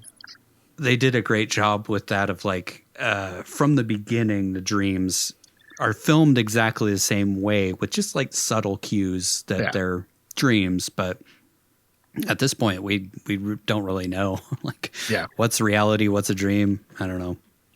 At this point, did he fall asleep in the basement and the rest of the film is like his nightmare of what the future holds? Or yeah, it kind of feels like it could be. And I think you're just supposed to interpret it however you want. Yeah. Because it gets worse as it keeps going on. Yeah. We cut to him outside of Sophie's school the night of the play, and we see that he's decided to ignore their plea for him to not come. And she sort of, I mean, whatever. I'm not going to make it. You get the joke. He strolls into his school after the play has started, and he's quickly spotted by some teachers who call security. Paul is stopped from entering the gym where the play is happening by the principal we saw earlier, telling him not to come, and in a struggle with her at the door, he somehow slams the door on her hand, causing it to bleed profusely, which again seems like it's not a real thing. Like it's like she got stabbed through the hand and it's bleeding really bad. Yeah. She screams that he attacked her, and everyone just takes notice of the monster that he all just told not to come, literally hurting someone in real life and not just in a dream. Paul yells it was an accident and that he just wants to see his daughter, and the parents all look at him stunned, and some dads wrestle him to the ground while Sophie sobs on stage in a bunny costume. It just feels like a dream at this point. Yeah. It's like this is the worst nightmare coming true. Yeah. And there's also kind of that moment where he stops struggling and you can't see his face because the baseball cap is covering his eyes. And then he starts to struggle again. And it almost feels like the dream where we see his head spinning around or spinning back and forth or whatever. So I don't know. I think it's left intentionally vague to make us question it ourselves. Yeah. Everything fades to black and we have a 1-year time jump. We see a picture of Paul pop up on screen with a voiceover saying they have no idea why this phenomenon started or why it suddenly stopped while the picture burns. It says that what we do know is after Paul Matthews attacked a middle school teacher, he disappeared from the public eye completely, which is weird because we see him on a month-long book tour in Paris right after this. I don't know if that's supposed to be dreamlike or if it's just a commentary on, once you're canceled and you have a fall from grace, people just never pay attention to you anymore. Mm-hmm. Or you can disappear for a few years and come back. Like he did a book tour, but it was in Paris, so only French audiences are going to know or care. Yeah. It's not to bring up a canceled person, but Louis C.K. said that he had to go to Poland in order to do shows for a while before he was able to slowly make his comeback, which he hasn't come back really. Right. It's just kind of he's back doing stand-up again, but there's still people who are just fuck him forever. Yeah. But something great came from Paul's dream scenario. The fucking device that allows douchebag advertisers to show up in your dreams and sell you Lunchly or whatever garbage Logan Paul types are hawking these days. We see a house full of prototypical young vapid broccoli-haired influencers at a huge Malibu-looking mansion called the Dream House, where they say the next big thing is happening. Ads in your dreams. I guess it is a horror movie. This is all horror movies. Yeah, this is the real horror. Yeah. All we're saying is, please kill me immediately before this becomes a reality. COVID should have taken us all, I swear. Maybe it did. This is the afterlife. This is like the dream. It sure feels like we're living in a nightmare every fucking day. Some scientist dude says they had to rethink the whole field after Paul proved there is a collective subconscious we all share, which is awfully similar to his intelligence theories, too. And he was safe as a normal, boring guy until he stuck his head out from the herd. Weaving all those layers together until the end of this. They continue to explain that the Norio device makes dream travel possible, and they've decided to just give this shit out to anyone who wants to try it so they can invade other people's dreams while they sleep. Yeah, and if you don't pay for the premium version, then you get the ads from other people coming into your dreams. Mm-hmm. Then they show the scientists visiting the dreams of a random 19-year-old boy in South Korea, so this device is sure to be a big hit with pedophiles, stalkers, and psychopaths all around the world. It's kind of like the internet. Then the douche crew says Paul knew what he was doing and purposely terrorized people in their dreams before we cut to Paul and his daughters looking at an apartment. The listing agent or whatever tells Paul that her friend used to have the dreams, and Paul acts like he's heard this 1,000 times before, like an actor who gets recognized from a show they were in the 80s. She asks what happened. I loved you in the Croods too, man. Oh, thanks. She asks what happened, and Paul says, I don't know. People stopped having them, I guess. But they're interrupted by Sophie asking why the apartment smells, to which the agent said, oh, the old owners were big animal lovers. Cat piss. We all know it. Right. In the car, Paul asks if Janet is seeing that Chris guy who is her boss from work, and the kids confirm it. Paul drops the kids off, and Michael Caine pops in to say the kids are calling Sophie Camel Toe at school. Sorry, this scene felt really similar to the Weatherman. Yeah. Your dog lives with your kids. Paul tells Janet he's heading to France and then insinuates that the kids want him to move back in with them, but Janet knows he's full of shit and changes the subject. Paul says he's got a settlement from Osler and a book deal of some sort, so he should be able to live off that from now on. Paul asks if Janet has seen him in her dreams, and she says, no, why do you keep asking? Paul says he'll be gone in Paris for a month, and then we see an imagined reality where he and Janet cry and embrace each other, but then cut back to reality where Janet basically says, okay, bye, Felicia. Then he playfully chucks a snowball at her face. No. He heads to his sad, empty apartment, and we see him dream of some of those dreamfluencers and a dead dog in the kitchen who pitch him some dumbass-looking shoes and some ultra-yummy keto supplements from Alpha Monster Gains. God, I hate this so much. I hate it. It is a horror movie so bad. Yeah. That's the future. Paul wakes up in Paris after the mindfluencer flubs his lines a couple of times, and we see that he's wearing the Norio device himself. So he's trying to get into Janet's dreams, I think. It doesn't work for whatever reason. They do say, like, the person has to be welcoming of the person, like whoever's coming into their dreams. Mm-hmm. But like Paul is obviously not welcoming of these douchebags. Right. So, I don't know. Yeah, that's weird. Maybe the person bypass it for the ads. Yeah, the ads you don't get a choice if you don't pay for the premium, which is just funny itself that Paul's not paying for the the premium experience. He's just mooching off the ad supported. And then we see he and Trent, the PR guy, walking the streets of Paris to a photo shoot for some magazine that talks about myths and such. The French photographer pulls out a sort of medieval Freddy Krueger glove, like the hand from a suit of armor with blades on the fingers or something. And Paul wants no part of it until Trent says that he should use it. Paul embraces it and then takes a bunch of goofy photos with it before we cut back to him in bed, again trying to use the Norio. They apparently couldn't use the Freddy Krueger glove because they actually wanted to because of licensing rights and shit. Yeah, so it makes sense. They just made their own kind of spin on it. We cut to a different day where Paul thinks that a big crowd at a bookstore is there to see him, but they're there for someone else, and the store had to move Paul to some dank basement. for his book signing. Paul finally sees a physical copy of his book, which was supposed to be called Dream Scenario. Oh, it's changed again to I Am Your Nightmare. Also, the book's like 50 pages long. Yeah, it's super thin. Cut down in translation.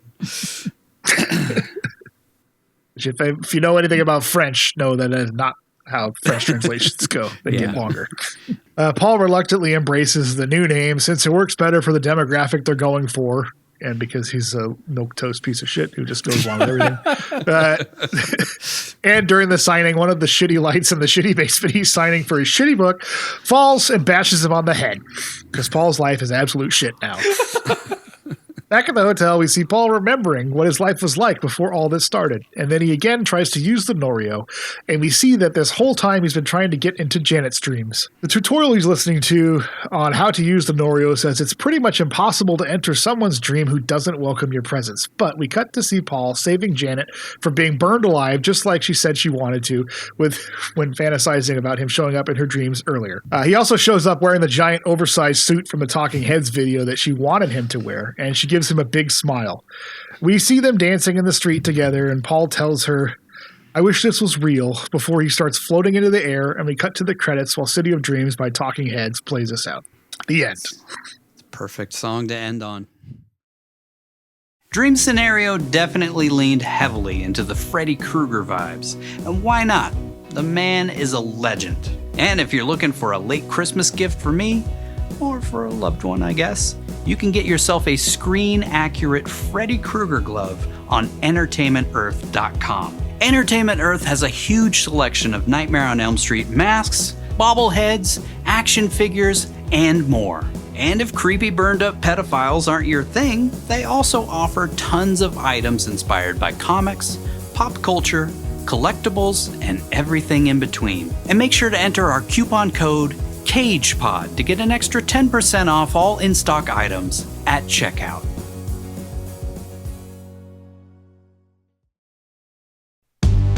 We have a couple of questions before we move on. Do you think there was any symbolism to the frog on the keychain, like at the very beginning? I totally forgot about that. Yeah, I feel it's like, raining frogs. So that, I don't know. I don't know. Yeah, I'm I don't not think sure. so. I don't know what it would be symbolic of. Yeah. Not sure. Maybe just a little added thing of like, rains frogs. That's the beginning of the end. Yeah, maybe. Maybe. Actually, that's a good point.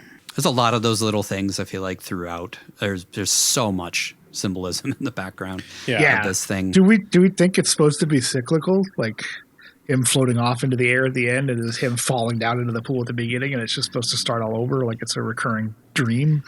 Maybe. That is something that I did wonder if that's what he was going for. I didn't know that it was like, I didn't think it was a person that fell. I thought it was just like, I thought it was a body that fell. I thought it was a body into the too, pool. because the first thing that struck my head is, of course, I just think of Breaking Bad, especially early in the film. There's a lot of similarities. I thought plane crash, hence the keys, shoes, and then a body. That was my thought. I thought it was a body too that crashes into the pool at the beginning. I guess I'll find out when I screenshot. That's cool. Yeah, I thought it was. I like that idea. But I kind of thought that's what he was going for. Is it's sort of blending that. By the time that third act happens, you're not quite sure if what you're watching is real or a dream, and then it's like it could just loop back around itself, and maybe this whole thing is just the dream scenario. It's all a dream. Mm-hmm. Yeah. I think they play it in a way because you're not supposed to end things on "it's all a dream" because that's a shitty storytelling device. But it's ambiguous enough that we're like, it could be the point of it, and they don't specifically tell you one way or the other. Because there's a lot of like dream logic happening in this movie. I mean, specifically at the end with like the influencers and dream influencers. But if you think about the whole thing, it kind of feels like a dream, the collective of consciousness and stuff. Christopher Borgley did say that that was intentional. Was like there were a lot of like things that happened as if it was a dream throughout. So yeah, I think that was very intentional. Yeah. What do you think Paul's maiden name was? Something completely nondescript. Like, I don't know, Brown or something. Yeah, Smith. Why do you? We kind of asked this in the moment, and I sort of already said what I think of it, but why do you think that he never does anything in the dreams at the beginning? Like we talked about, I think it's because it's his subconscious being projected into other people's dreams, into their subconscious, and he so sees passive. himself as a meek person. Well, maybe he doesn't actually. Never mind. He I don't doesn't think he see sees himself as it, but that's his that's true what he is. self, right? That's his true. Yeah. That's his true subconscious is meek. He's a bystander in his own life. I mean, even up until the very end of the film. He's a bystander. They had that cutaway to him and his wife reconnecting, and then cut right back. He can't take action. He fails. When he takes action, things get bad. But the one time he needs to take action to correct his mistakes, that would actually help, he doesn't do it.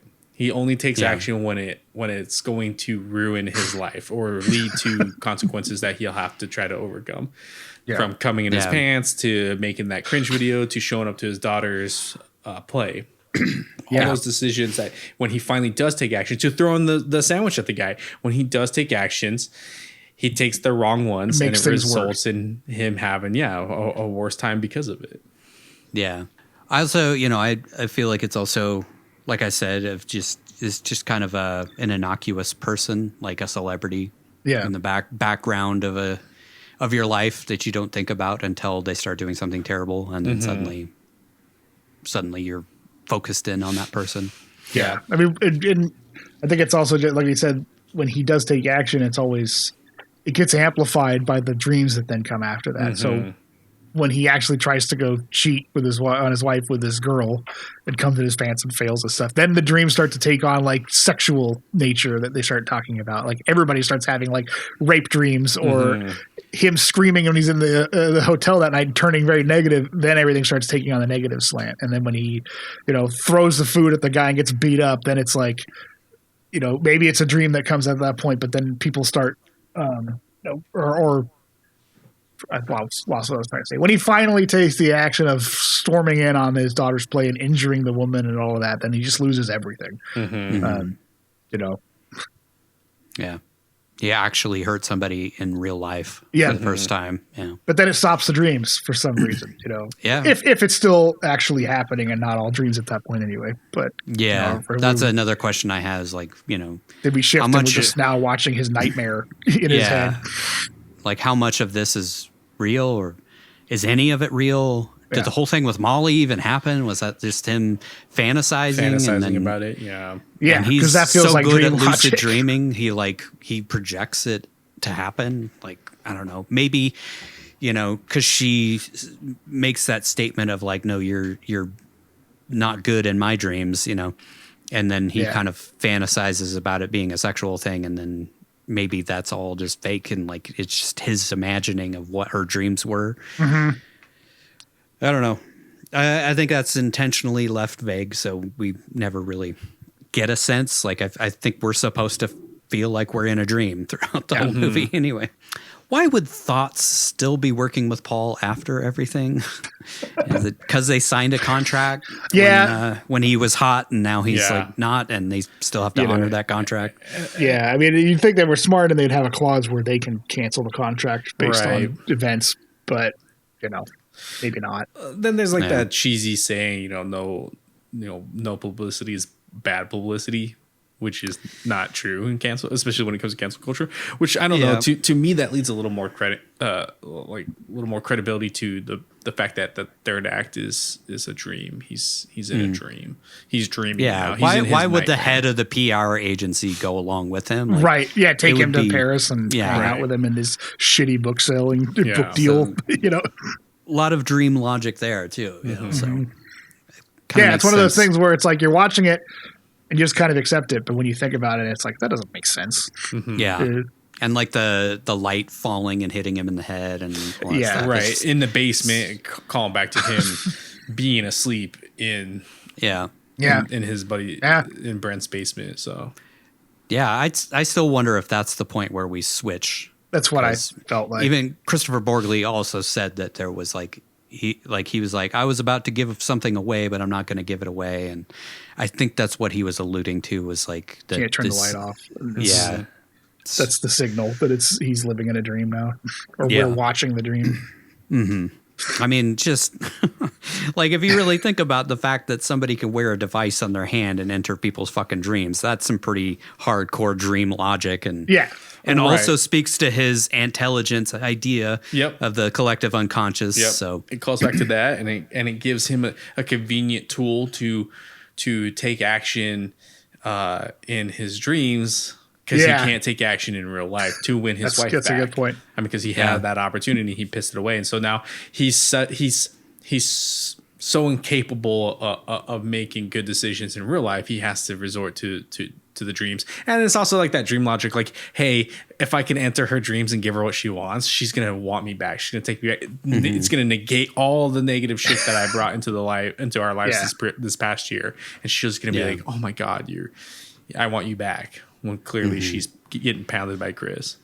Which we never see. That could have just all been in Paul's head anyway. Oh yeah. I think so too, because they do leave it. I don't know. I got the intention that the kids were implying that yes, her and Chris are seeing each other. Yeah. But it's also still a little bit vague. Like, okay, just because he's coming around doesn't necessarily mean that they're in a relationship. You know, you could also interpret that as he's around because they are working on a project. But you also see that he's with her at the play. At the play, right. But which again feels like dream logic of him like, oh, I'm losing her. And because, you cut back to that scene in the hotel room. He's disturbed that she's spending time with him at their house, which is, So then you like, if you go to dream logic, then he automatically assumes that they're having a relationship outside of work. Mm-hmm. Yeah. The scenes that we see of them together, it doesn't really seem like he's into her or anything like that. He's just a coworker. So it makes less sense. It's dream logic. It makes no sense when you start thinking about it. And if he was into her, he wouldn't fire her from that project when things start going south with Paul. He would keep her on the project. He would defend her if he was really into her. So that all those things, like when you really look at the third act, they really do give you a lot to believe that it is Paul now trapped in his own nightmare. Yeah. I guess if we jump off and pretend that everything happened the way that it's presented to us, did he actually enter Janet's dream, or was that just him wanting that to be real so much that he's just dreaming about it? Yeah, it's kind of that his last line of "I wish this was real" could have had multiple meanings. It could be he wishes that like this scenario is not even real. The fact that he's able to enter into her mind in his dream and live out the fantasy that she wanted him to live out is probably not actually happening. Like, I doubt she still has that fantasy if they're completely split up over this stuff. So or she still holds feelings for him, and maybe this makes her realize that he actually still cares for her, and despite everything that he's done. Which he really hasn't done a whole lot of bad things if you think about it. It's just sort of his character anyway. He's just passive. He doesn't do things. I think it's the dream that he has every night, hoping it enters her dreams. Yeah. And it's the looks she gives him are very vague. So it leaves it up to you to interpret whether or not that's her recognizing him in her dreams. And, or if it's just him dreaming the scenario, hoping that it gets into her subconscious. Yeah. And like he asks her if she's been dreaming about him. And she says no. And she's just like, why do you keep asking me that? So maybe he keeps having this dream, but it's not real. Yeah. It's not making it. It's not making it into her subconscious. Yeah. That's what I took away from it, which is why he floats off, because he's not actually grounded into her subconscious. Yeah. And then falls into the pool and we start all over again. There's a whole lot of things to think about with this film. I feel like that's kind of the great thing about it. It's like you said, I feel like it could be studied. Christopher Borgley did say that like the initial inspiration for him to write this was actually adaptation, long before he had any thoughts of Nic Cage being part of it. That's funny. It's pretty interesting how these two he kind of subconsciously wanted Nic Cage to be in it, and then it manifested itself. It manifested itself. Yeah. Because who knows? Maybe we're. Because I don't know how you go from wanting to using adaptation as inspiration to not at least imagining Nic Cage playing the character. I just think he didn't imagine Nic Cage being this meek little pussy that we're presented with through the whole movie. I guess, but I mean, he's kind of like that in adaptations. He is, but he's yeah. parodying Kaufman, and he's playing Kaufman the way Kaufman wrote Kaufman to be. Yeah. So I think he's like, well, he's drawing inspiration from the actual person, and like, can he replicate that type of personality in somebody that doesn't exist? Which, I mean, it's Nic Cage, so obviously, yeah. It's funny though.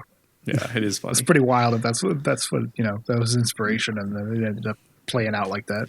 Yeah. I just wish he would have jerked off to a book cover in this one. Who says he didn't? As soon as he got his copy of the book home. Or the Zebra's book. Or the Zebra book. I keep trying to find it. I kept looking it up, but he said it was really funny. It was like he said that his inspiration for a lot of the things that he watches or that he writes is Cronenberg mixed with like Looney Tunes or something. I can't remember what he said, but it was like a really like funny like combination of two things. Yeah. Like, oh, okay. Like body horror and slapstick. Yeah. I can see that. I mean, I guess you could sit there and question all day, but I don't really have any specific ones. I think you're just supposed to have questions and come to your own conclusions about a lot of this stuff. It's supposed to make you think. Because it makes no sense to even question the logic of stuff and ask questions because it might not even be real. So, yeah. You're left questioning through the whole thing. One of my big things with him is like I would love to ask him like, why the fuck are you still friends with these people that treat you so horribly? Like Richard, like what are you only friends with him because you're envious of him and you want to try to live vicariously through him and his success? Because I mean the guy shits on you all the time and you're so eager to go to his parties, and then when you get invited you're over the fucking moon. But I can't remember, were they colleagues or were they college buddies? They were college buddies. Yeah, so that's probably it. Like he's he's constantly stuck in the past of his past glories. Or like he peaked in college, it kind of feels like or he feels like he did. He could have, he reached that peak and then he could have gone further, but he never did for whatever reason and became a teacher. But it's like, that was when I was at my best, was doing all this field work, and I come up with all these theories about intelligence and everything, and I was buddies with Richard, and we were all, we were going to do great things, and so it just kind of feels like that fits the character of kind of being stuck in his past. Which is why he's so eager to confront Sheila, and why he's excited when Claire, his ex, when his ex recognizes him, because that was like those were the best years of his life. Yeah. Yeah, Claire and Sheila, like both of them, he knew when he was younger and fitter and hotter, and actually doing something with his life and all that kind of stuff. Yeah, and I think he's also kind of like obsessed with status, but not like financial status, more academic status. Academic status, yes. He wants to be recognized in his field for his accomplishments, which he has not because he never went and did the work. Yeah, he never put any of the work into it. And that sort of goes back to Breaking Bad again. It's there's a lot of similarities. It really is crazy. And I'm not sure if he drew any of that, if he thought a little bit like, what if Walter White was just a loser the entire time and never became Heisenberg, but was being projected into people's subconscious, and how would Walter White, the meek version of Walter White, deal with that? Yeah, it is interesting because you think about there are a lot of things. I mean, I guess the one question I have is he actually brilliant? Like, is the intelligence a real thing that could have revolutionized the way that we thought about stuff? Or is that just something else in his head? Because, using the Walter White analogy, Walter White was a brilliant chemist. He could have done fantastic things, and he didn't. So it's like, it kind of feels like Paul isn't that brilliant. He just thinks that he is, and that's part of why nobody has ever really given him a shot, because he doesn't do it. But it's like we don't know. It's just his dream is to have been brilliant enough to write this book and revolutionize the field. But nothing. I don't think we're shown anything that kind of backs up the fact that he is that capable. Aside from that woman ripping off his idea, he came up with the theory, but he never did the actual field work and all that kind of stuff. So I think he is kind of brilliant if this is a reality, which we're sort of given glimpses that it is a reality, you know, and what if that third act isn't a dream? It's like, if that's reality, then he knew that there was like a subconscious that we all shared. Right. Which True. I like personally always think that that's actually a real thing. Not to get off on my own like thoughts about these things, but like, I always feel like there's a connection between humans in some way. And if we could tap into it, you know, we could probably change a lot of things, but yeah, I don't know, man. Yeah. Yeah, man. Yeah, man. Let me go get a joint for this conversation. I don't want to make fun man. of you. Yeah. Smoke I some don't want to weed make for fun this, of you man. about it. It sounds like it'd be a fun thing to discuss, but Yeah. That's I haven't done for- nearly enough drugs as you, so I Yeah, have so no fucking clue. We'll save that for back into the cage when we sit down and take mushrooms, and we'll have the discussion. Yeah. Yeah. It sounds like a Take good, some psychedelics. But I mean, it experiment. does feel like there's something to that if you alter your state of mind. And enough people have similar experiences when they do that it feels like there's something. Yeah. You know. No, I feel like, you know, let's not. Yeah, we're not going to talk about it. That's a deep conversation. We can go on and This on. isn't a Rogan podcast where you talk about that shit for an hour. They're all going to do DMT. We can do Rogan. Let's go on Rogan. Have this conversation. Go on Tucker Carlson after that. It's time for the trackers. Well, we had a streak there for a while with these animated movies where we only had a couple of curses in G-Force, but he came back to form in this one. We had 21 total curses in this movie. Kind of that theme that we see in a lot of these, where a lot of them just show up in the second half of the movie as he starts to unravel and gets a lot more unhinged and wired about this stuff. But to partition it out, we had one use of hell and one use of shit, one use of asshole, 3 uses of Jesus or Christ, 3 uses of God, and 12 fucks, which I think we talked about. A number of them were in 1 or 2 scenes where he just goes off about it and stuff. So it's always fun when there's just rapid fire and I'm just sitting there like, okay, 5. And then I go to write it down, you know.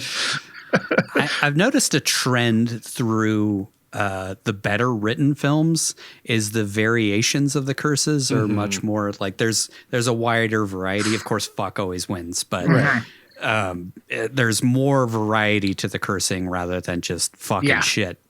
I kind of feel like fuck is just Nic Cage. Like that's his go-to because he's used it so far 354 times in everything we've watched. There's literally a TV show where he says it's his favorite curse word. So yeah. So I think when they just let him go unhinged a little bit, and that's just what he falls into because it's a perfect word for venting frustrations. So yeah, it is. Yeah. He gets very frustrated in this movie. Yeah. So there we go. 12 is actually kind of on the lower side, but it's a lot for this film, especially when you take into effect that his character is sort of just a mostly mild-mannered nobody. But, you know, he snaps and you get it a few times. So that brings our total to 739 curses. We didn't have a ton this season, but we did talk a lot about animated films. So not surprising. No. And then we had a couple films where he was in it for 5 seconds, and then we had a film where he plays a Navy captain. Anytime he plays a hero, he doesn't really curse. Yeah, he's pretty straight-laced.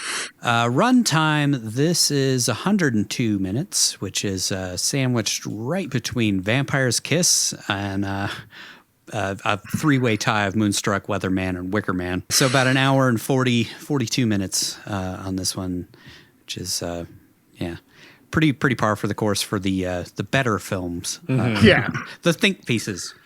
Not too long, not too short. I mean, it also kind of shows that you can make a really good movie in an hour and a half. You don't have to. Exactly. Just write it well, 30 minutes each act. You know, you can like we wrap it up. talked about with Pig was only 92 minutes. And it was like perfectly, like each act was perfectly planned out. That's why I hope he releases director's cut of Pig, because he said they shot over 3 hours. An extra half hour or something like that. Or like it could have been like 2 hours or something like that. We talked about he shaved a ton off and we were like, how? I would love to it see feels what like else everything he was shot perfect. that he was willing to cut. Because I mean, both cases, writer director. I mean, he didn't edit, he didn't edit Pig, but yeah, I mean, it's got to be tough to cut cut scenes out of your film that you actually shot. So I appreciate both these guys shaving it down and not being too sensitive about their work or too egotistical about what they shot.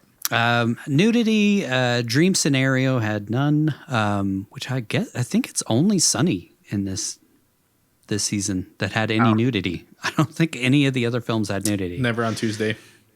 Yeah. Oh yeah, that's right. Yeah, that's right. So Ant Bully. Ant Bully. Ant Bully, true. Yeah. And didn't we have Teen Titans Go as Baby Superman's ass? Oh yeah, Baby Superman's ass. Yeah, that's true. So surprisingly, 2 of the G-rated films had nudity in it for some fucking reason. Yeah. And then the one about a male gigolo. State and country tracker. I'm not sure because the bulk of it was in Massachusetts. But when he goes to the ad agency, I thought it was in New York, but you think it's in Chicago. I swear he said Chicago, but I could be wrong. We'll find I don't remember. It doesn't really matter since they're not done new both already. states. Yeah, we've done both already, so it doesn't really matter. Only matters for how many times we've been to those places, which I am keeping track of for whatever reason. I don't know why. We love trackers. Budget versus gross. I could not find a solid, this is what the budget was, but I did find a guesstimate of $10 million, which feels right to me. A24, Nicolas Cage coming off of a few things that had done really well, or at least been, good, big return to form roles for him. So I'm sure he got a healthy portion of the budget, and 10 million feels realistic. So we're just going to go with that. $10 million budget. Grossed 12.5, which brings our total up to, we didn't quite hit 2 billion as far as budgets this season, which I thought we were going to, but definitely next season. So $1.965.5 billion budget, and we have now made $4.589.1 billion on Nicolas Cage movies alone, and we're only 55 movies into this thing. Yeah. So that's a lot of money. Lots and lots of money. And we have quite a few of those late 90s, early 2000s action movies left to do. So it'll be interesting to see where we end up. As far as our top grossing, this is nowhere near the top. Sandwiched right in between Wild at Heart and Bad Lieutenant, Port of Call, New Orleans. This is kind of funny. And then ratings, this was our 28th R-rated film, finally back into the R ratings after having nonstop PG movies there with all of those cartoons. And that leads us over to the Nicolas Cage Kill Tracker. This is again where we have to decide, do the dream sequences count? Yeah. I say yes. You say yes or no? Yeah. I say yes. Okay, because if they do, then you're looking at 4 kills, which would bring our total up to 206 for the entire run. But then does that mean that his death I'd say yes. I would say if we're counting the kills, then yeah. I'd say count a kill and a death for he killed himself and died. So he killed himself, and then which resulted in him dying. So our first death in a long time, which brings us up to 15 across the 50 odd movies we've done. So yeah. I mean, I'd say count just because it's funny, but I mean, in the context of the movie, they're treated like kills and deaths, I guess. Yeah. I say fuck it, let's count it. Let's count them. Yeah. It's been so long. Let's do it. But then does that count as a resurrection? Because he didn't actually die because it was a dream. I think we gave up on resurrection. Yeah, I thought we stopped let's just throw that shit out. Resurrection. Where does this masterpiece fall? Let's rank this film on the Cageometer. That leads us over to our final big question of the season. Vince, where does Dream Scenario from 2023 rate on your Cageometer? For me, this movie is a 10 out of 10. I really love the fact that it's a tight film. I love that a lot of thought went into it, and you can tell the themes and symbolism are repetitive throughout the film. And I miss watching films that make you think about what you're watching. The social commentary, whether like we talked about, is this in the questions, is this movie all a dream? Is the third act only a dream? Does it just start over again? Like Nigel mentioned, him floating off. Is he the one that then crashes into the pool? Is that his keychain that we see? Like, I love when a movie makes you stop and think about it and the message that it's telling and the take on society that it's giving. Like we joked about earlier, the whole American Psycho remake happening. That movie, it's crazy, but it did make you stop and think a little bit about where we were in the 80s as a society and all that BS. Anyways, I could go on. Vampire's Kiss makes you think about, somebody, slipping into schizophrenia and we just look at him as a weirdo, or we, all that stuff. But it was great. I really did enjoy it. I think I've seen this movie now 5 times since it came out. I think this was the 5th time. And I always find new things as I watch it, which I think is a sign of a great film. You go back and you watch it and you find new things that you didn't see the previous times that you watched it, and it's still enjoyable from start to finish. The acting was great. I mean, they cast this movie great. I mean, everybody in it was so unique and brought something interesting to their performance, whether they had a lot to do or little to do. I felt like everybody was really, really good in the film. Going over to Cage, I'm going to give him a 10 as well. It's hard for me to remember it's him at times because he just comes off as such a fucking loser. And he's just, I mean, it's like adaptation too. It's like he melted into the role. And how many movies have we watched where it's just Nicolas Cage? It's just Nicolas Cage as whatever it is, right? And so it's really enjoyable when you see him in a performance like this where he just melts into the role and he doesn't subtract from it because you know who it is. And I felt like when he did get a little cagey, it was appropriate because it was awkward and this character's awkward. And so I think it just kind of added to that part of the character's personality. I love this movie. This is one of my favorite movies that he's done. This and Big are like top 2 for me, and then Mandy, Three-Way Tie, and Vampire's Kiss. Pretty much all the movies that Nick loves that he's done, I love. Yeah, you gotta get that sense. Part, yeah, there's a marked quality that you get from his recommendation too. Yeah, it's great. Yeah, like we said, we kind of said it in the wrap up with the last episode that there are only 5 scripts that he's ever read that he was like, I have to do this because it's so unique. I'm trying to remember all of them, and it was like Leaving Las Vegas, Adaptation, Vampire's Kiss, Dream Scenario, and I think Pig. Mandy. I think it was Mandy. I don't think it was Pig. He changes it every once in a while, so there's like I think Pig and Mandy alternate at times because I've heard him say it both ways, which. I mean, all those movies. But then we've also heard him say that about Joe, too. It's like he said when he read the script for Joe, he knew it was a movie that needed to be made and that he needed to be a part of. Which, again, like Joe's another one of those incredible movies because he slips into that character. And you're looking at him, you know it's Nic Cage, but his portrayal of that character, it just draws you in and you forget you're watching this iconic actor on screen. So 10 out of 10. Yeah. Wow, it's higher than I expected. Nigel, where does Dream Scenario rate on your Cageometer? This one was tough for me. As I watched it, there were certain things that felt off and kind of nagged at me a little bit, kept me from loving it. And I think I'm still kind of there. Like, I don't love it. I really like it. And I feel like it's, I don't know exactly what it is. I can't quite put my finger on it.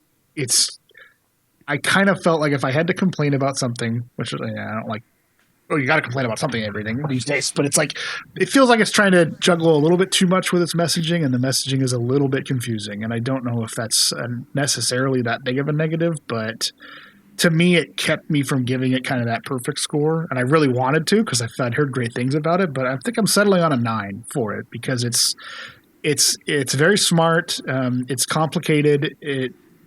Talking through it with you guys on this has made me appreciate it a lot more, and I'm sure watching it again might make me like it even more. I don't know if I want to. It's kind of not it's not a feel good movie, and it's kind of awkward. And I think that was part of my issue with it, is like stuff kind of felt not quite sure how you're supposed to be feeling as you watch it. Is it supposed to be funny? Is it supposed to be scary? Is it supposed to be awkward? Which I guess is good art for it. But yeah I think I kind of give it a 9 out of 10. I just kind of felt like it was just a little, I don't know, something, it just felt off. Like it felt like, was it trying to be a movie about cancel culture? Was it trying to be a movie about fame? Was it trying to be a movie about celebrity worship? Was it trying to be a movie about, embracing your own potential or living in the past? I think it handles all of that stuff pretty well. It just kind of feels like it's a little bit too much. Yeah. If that makes sense. Yeah, I get it. I feel like movies like Pig that I've given 10 or Adaptation that I've given a 10. Adaptation juggles a lot of that stuff, but I felt like it did it in a way that's a lot easier to pick up on and digest. Pig is really only a movie about loss and grief and kind of a study of that. I think, and it executes that really well. So I really appreciated that on it. But I feel like Dream Scenario is smart and is handling a lot of complicated things that definitely reflect on our modern society. But I just feel like it's doing it in a way that's a little bit confusing. Maybe it makes more sense because it was the same guy. I mean, he wrote, directed, edited, and maybe it all kind of makes sense to him. But I feel like some of it's getting lost when it comes across to the audience. Yeah. So I'm not saying it's necessarily a bad thing. I just felt like it felt a little bit off. Could be a failing on my part, but still, I'm giving it a 9 because I think it is a movie that handles that kind of stuff. And there's a lot of commentary you can pull from it if you feel like doing it and giving the extra effort for it. So jumping over to Cage's performance. Again, this is another one that I mentioned. And Vince mentioned that he just becomes Paul in it. I really struggled to actually actively see Nicolas Cage in it. And it's not just the prosthetic nose. I didn't even know he had a prosthetic nose, but I think it does enough to change his face where it makes it hard to recognize him. It's like if you're trying to recall Nicolas Cage in a dream, that might be the kind of face that you see where things are a little off. But I think that's a superb way to do it. But aside from that, his mannerisms, the way he delivers the lines, the way he acts, the way he carries himself. Again, we said he's over 6 feet tall, and he totally just feels like a tiny, insignificant guy, which is not easy to do. Yeah. And he just pulls it off so effortlessly, or makes it seem effortlessly, that I think this is a 10 out of 10 performance for Cage for me.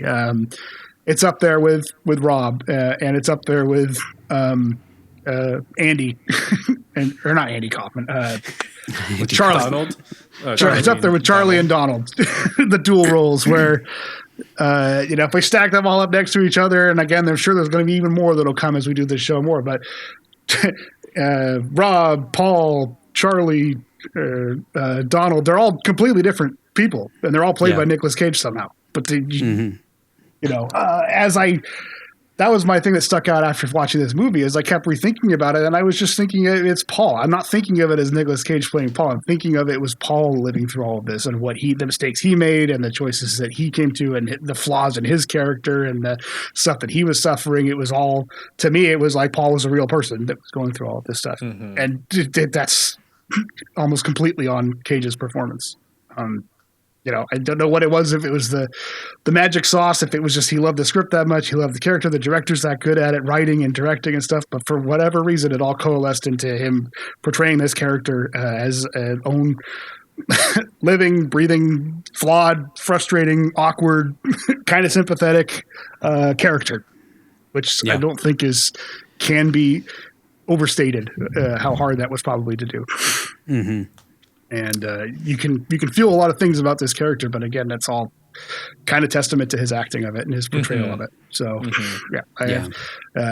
it was like, it wasn't even a third of the way through the movie where I was just like 10. Like I realized I wasn't watching Nic Cage anymore. I was watching Paul do this stuff. And at that point, it was like I would actively try to see Nic Cage in certain scenes, and I couldn't. Either I couldn't do it, or it was really hard. So that's where I'm setting on this one. This is up there in the pantheon of godlike Cage performances, I guess. Yeah, there aren't like a ton that we've talked about on this show, but like There are some pretty fucking incredible performances, and almost every one of them he was being thrown around with Oscar buzz and all that kind of stuff. And this was one of them. This is in that niche where I think he needs to play the awkward, vulnerable, imperfect, person. And I think maybe each one just kind of uncovers a little bit of a facet of who he is as an actual human being. We're all probably seeing shades of who Nic Cage, the real person, is. That we don't see out of things like, his action movies like The Rock, or his shitty movies like Arsenal, or where he's playing a caricature or whatever. But, these are the kind of things that he is perfectly suited for and really gets to showcase his ability of acting. And I wish more people watched things like this. I shout these movies from the rooftops whenever I can to get people to watch them. Just to see if if you want to see what Nic Cage is capable of, watch a movie like Dream Scenario. You might not like the movie all that much, but a performance like that kind of gives you the idea of what he can do when he's firing on all cylinders, and why he should be taken more seriously. And I think people are understanding that a lot more nowadays than 10 years ago. So. Yeah, I feel like 10 years ago, people were he was just a meme because nobody goes back and watches old movies anymore for whatever reason. If it's not on Netflix, it doesn't exist. And that's the problem with the modern audience, is like they have to see it new, and you have to constantly prove yourself again to people. And I think Nick is, like we said, this is the third Ren-Nic-Sance. Yep. So... yeah, he's proving it all over again. On my Cageometer, I waffled on both scores. I went back and forth. I agree with Nigel. I feel like it's a bit muddled. So I couldn't give it a perfect score. So I gave it a 9 for the film. It's great. I love the layers, and I feel like we've gotten even more. Like we've gotten deeper into the onion since we've been talking about the movie just on this show, like how many more layers there are. And I think that it goes even deeper than that. I think there's a lot more to this. And I feel like that's true with a lot of the films that we've talked about. I feel like there's more layers than what we even get to. And we're sitting here talking about it for 3 hours at a time, So this is a film I feel like will probably be studied. And rightfully so. I think it's a great film for film school. Kids trying to learn how to write something that's like makes you think, But I do feel like it was kind of muddled of what the point was in some ways. I do feel like it's about like unexpected fame and then being canceled because of something that may or may not have even been your fault. Not to say that like people who have been canceled in public, it wasn't their fault. I mean, Paul did do something bad. Yeah. He almost cheated on his wife, and so he's being punished for that. And I don't think that Paul is a great person in general, and he's kind of a meek loser who wants to be more than what he is, but isn't. And it's constantly kind of like pushing the people who love him and care about him away in order to try and chase this thing that is like not really worth chasing and isn't going to end well. And obviously it doesn't end well. So I think it's a great film, but yeah, I struggle with giving it a 10 just because I don't think it's like a perfect film. Adaptation to me is a perfect film, and Pig is a perfect film, but I feel like this one is just like, it's just a little bit off of like, I wish there would have been a little bit more clarity, but I think that's also intentional, as it's supposed to feel like a dream, and we're not supposed to know whether or not we're in a dream or if any of this actually happened, So I do think that like I appreciate it a lot more even after talking about it. I was originally going to give it an 8. Me too. But I think that us diving into it more made me appreciate it even more. Yep. I think it's a great film. Not a perfect film, but a great film. 9 out of 10 is about as high as you can give a film, really, without it being a perfect film. Yeah. As far as Cage, this one I also waffled on. Like, I definitely, like, I wanted to give him a 10, but I also, like, I don't think it's I don't think it's quite on par with like Pig or the adaptation. So I gave it a 9. I gave Nick a 9. Just because of like, I don't know. I feel like there are moments where, I don't know. I struggle with this one. I just don't like, it's just like a gut feeling. Like I just don't feel like it's the absolute like pinnacle of what Nic Cage can do. But he was amazing in it. And I agree with Nigel. Like I feel like we're seeing how Nick feels about himself when we see these loser roles. And that's why he's so fucking good at it. He's not the coolest fuck walking around with a leather suit with Andrew Dice Clay on the Vegas Strip. That's not who Nick really is. Yeah. That's who he projects to the world. That's Nicolas Cage, the character that he puts out there.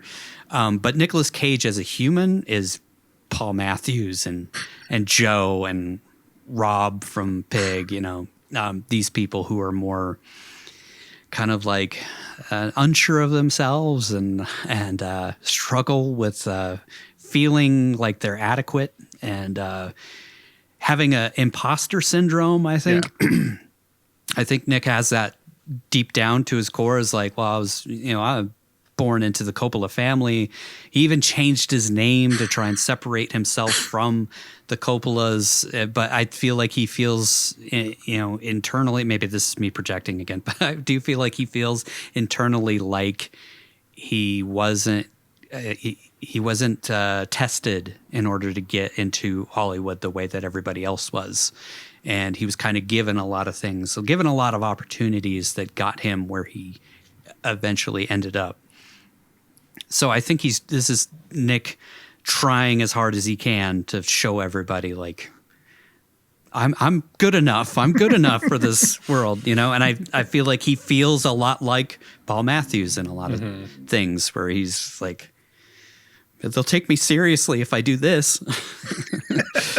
So it's a great performance. I don't know why, but I just feel like it's not a perfect performance.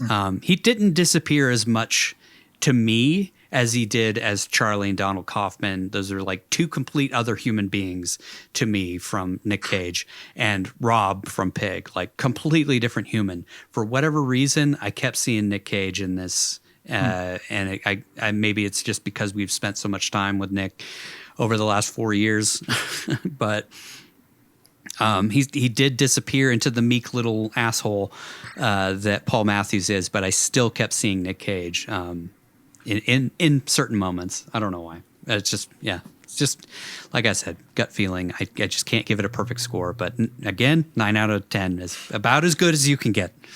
So I'm sticking with it. I was like, sometimes, especially after listening to you guys talk for 20 minutes on the reviews, I'm kind of like, what am I saying? What am I even trying to say here? But yeah. Try to draw parallels to Paul. Like, Paul wouldn't stick to that like you are. He'd just go along with us. Yeah. He'd just go along with the crowd. Yeah. Yeah. Yeah. No. You can be a part of the museum project. Yeah. Yeah, she kind of like just went from one wet blanket to the next wet blanket. Yeah, exactly. Who's like a little bit younger than the other one. At least he has the confidence to shave his whole head. Like Paul. That's true.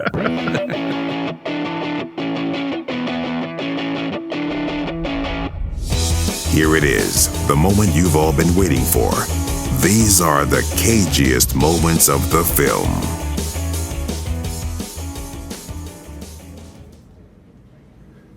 See you. Yeah, it's been too long, Sheila. Richard, it's been too long. I knew you'd scoff at that. Sorry, I didn't mean to.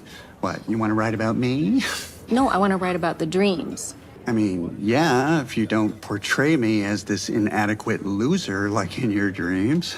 You're seriously insulted. No, of course not. I'm joking. Guess I'll see you in my dreams. Yeah. Of course not. Trauma is a trend these days. It is a joke. Everything is trauma. Arguing with a friend is trauma. Getting bad grades is trauma. They need to grow up. Am I sensing a little midlife crisis here? Oh, come on. You're the one who just bought a fucking Kawasaki. Okay, calm down. No, I don't think I'm familiar with him, actually. Herman Tig, maybe. Who? Herman Tig? They were so great. They really know their stuff. They're gonna set me up with a publisher and get the book rolling. I was born in 96. Check, please. No, I'm kidding. Like you're too young for me. Aren't you married? No, I wasn't implying. It's a joke. Yeah. Okay, yeah. More wine for us. Yeah. Cheers. Well, folks, believe it or not, it's that time again. Season finale time. If you're a fan of the show, you know that Nic has a tradition of celebrating wrapping each film he does by grabbing himself a bottle of champagne. Champagne. We all have our champagne ready to go. / mimosa. And of course, a bucket of the Colonel's famous fried chicken. Not endorsed. We actually have not a paid advertisement. Each of us have a bucket this time around. Yeah. I figured I'd do a bucket this year. So we've kind of made it our own tradition as well to enjoy that same delicious combo, which I still think is hilarious that was his dad who introduced that to him. Yeah. When he was like 9 years old or some shit. You can give kids a little champagne. Yeah, I guess. You gonna give your kids some champagne on this? No, I don't want to get arrested. This season, usually I give a big speech here, but our significant others know that we love them. You're drinking that out of a coffee cup. No clue where my fucking flute is. It disappeared. Our significant others and of course Nic, in his own way. We're in his dreams. So he knows that we invading love his dreams. But this season it feels even more special to pop the corks because things have been particularly challenging behind the scenes, between some pretty heartbreaking personal stuff for some of us, some job changes, moves, some fucking horrendous technical issues, etc. Yeah. It's just been really tough finding time to watch shit like The Ant Bully and Never on Tuesday this year. Fucking G-Force. But I'm so incredibly thankful that we have this outlet to make each other laugh, even in like really tough times. Mm-hmm. And it seriously means the world to me, and I love you guys, and I'm so glad that we started doing this show. Even if nobody ever fucking watches this thing, it just makes me so happy to hang out with you guys and bullshit about things that are meaningless, especially when the world is scary. And, So it's a fun, expressive outlet to be able to do this with you guys. You guys are my two truest friends, so to be able to at least stay in touch despite the distances that we are over something as innocuous as watching Nicolas Cage movies and praising or shitting on them. Yes. Despite everything else going on, personal tragedies and the world at large. It's been an experience that I wouldn't trade for anything. So as you said, even if nobody else watches, I'm glad that we do this, even if it's just for us. Yep. Yeah. Same. Because it is 100% very fulfilling. Cheers. Cheers, gentlemen. Oh, that's mango-y. That's good. Good $10 champagne. Yeah, usually I do the $10 champagne, but I went with a fancy like $15 one this year. So I feel much more refined. Usually on the show about this time we do like the best of all the cagey moments for the season, but we did like 7 fucking cartoons this year. So I don't know if I should just do the best cagey moments of the first 4 seasons, or if we should do some of our own jokes. Like some of our favorite jokes from the season. Yeah. Or from the show so far, the first 4 years of the show. Yeah. Why don't we do that? Let's do that. Let's do the most self-absorbed, egotistical thing we can think of and just play some of our favorite jokes from the first 4 seasons so far. which will all be the most dark, horrible jokes possible. Kobe's name was inspired by Kobe steak. Really? Literally where it came beef? from. Yep. Wow. Thanks, Mom. Thanks, Dad. Oh my God. Which is funny because he turned up in ground beef at the end. my God. Jesus Christ. He heads back to Heat and Milt's room where Milt lays in bed with a look on his face that makes me think a priest is about to walk in the room and rape him.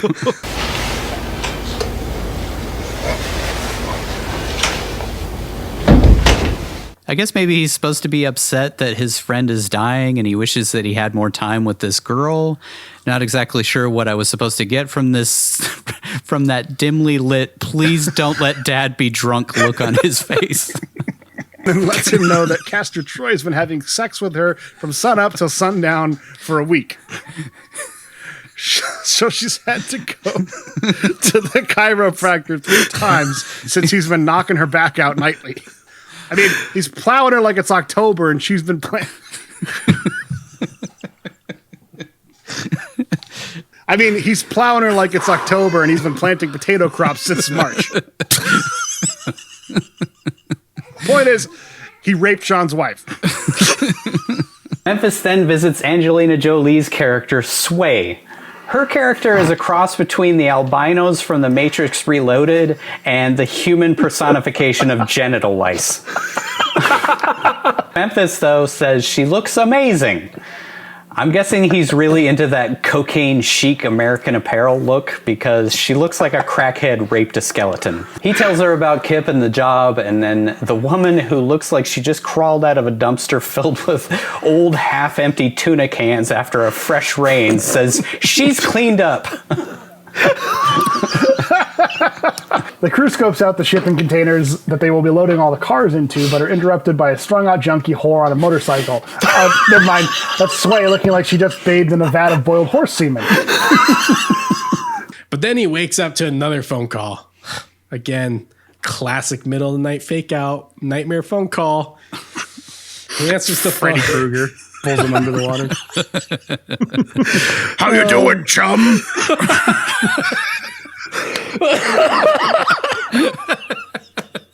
Herzog on the hallucinatory scenes with the iguanas. The quote, "There is nothing more wondrous than seeing Nicolas Cage and a lizard together in one shot." I think we're going to go long, and the producers are going to make me lose my iguanas. And if they make me lose my iguanas, I feel like I can't be a filmmaker anymore. Yeah. Also, Agent Pizer shoots out Ed and Clovis's tire because he has to be stuck in this godforsaken town on Christmas Eve. Either that, or he just saw the tire out of the corner of his eye and shot it instead because it's black. Teddy meets up with his mom in a torture dungeon, who inexplicably sounds like the crypt keeper with throat cancer. Do you even know why we became the most powerful crime family in the city? Suddenly we hear the voice of a goblin who just finished chewing on razor blades. Oh no, wait, that's Teddy's mom. The best anti-smoking ad I've ever seen says, I know this is not exactly what you were hoping for. Success is the best revenge. Back with Dikembe Mutombo and the chief of police. I bet in the theaters her voice rumbled the room so much it gave everyone near the speakers an instant orgasm. She decides to call her, but wouldn't you know it, Cookie Monster answers the phone instead. Powers Booth's ghost tells her sister doesn't have much time, so she decides to head off to save her. Suddenly, they hear the voice of Lucifer from upstairs. Sorry, no, that's Bella Francesca. Just Tom Waits. That's Tom Waits. Her voice is so deep it could kill a submarine full of billionaire tourists. God damn it.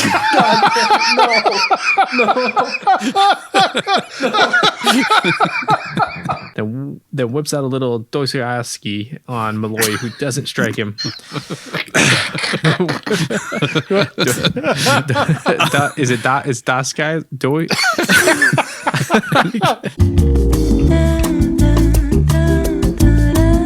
He says Poe got into a drunken brawl and killed a guy while defending his wife, which could have happened to any one of them, and whips out a little Dostoevsky. And whips out a little Dostoevsky. We're just going to go with that. Ladies and gentlemen, we just spent 20 minutes breaking down phonetically how to say that. Roy shoots one of Archer's guys, so Archer shoots at him with a spark bullet of some kind, and then they shoot back and forth. There's tons of sparks and explosions caused by everyday ordinary bullets, and then Archer jumps on one of his own guys for no good reason, and there's sparks, and then they keep running out of bullets and reloading in slow-mo, and then there's sparks and explosions, and then Castor gets to jump on Archer and shoots him, and shoots at him, and then there's sparks, and his bullets start fires and big explosions, and then Archer shoots a chain and flies up in the air and shoots at Troy, who is also flying in the air, and they cause a bunch of sparks, and then Troy shoots some more FBI guys, which causes a whole bunch of sparks, and a jet engine starts up, and it makes a big loud noise, and there's lots of sparks.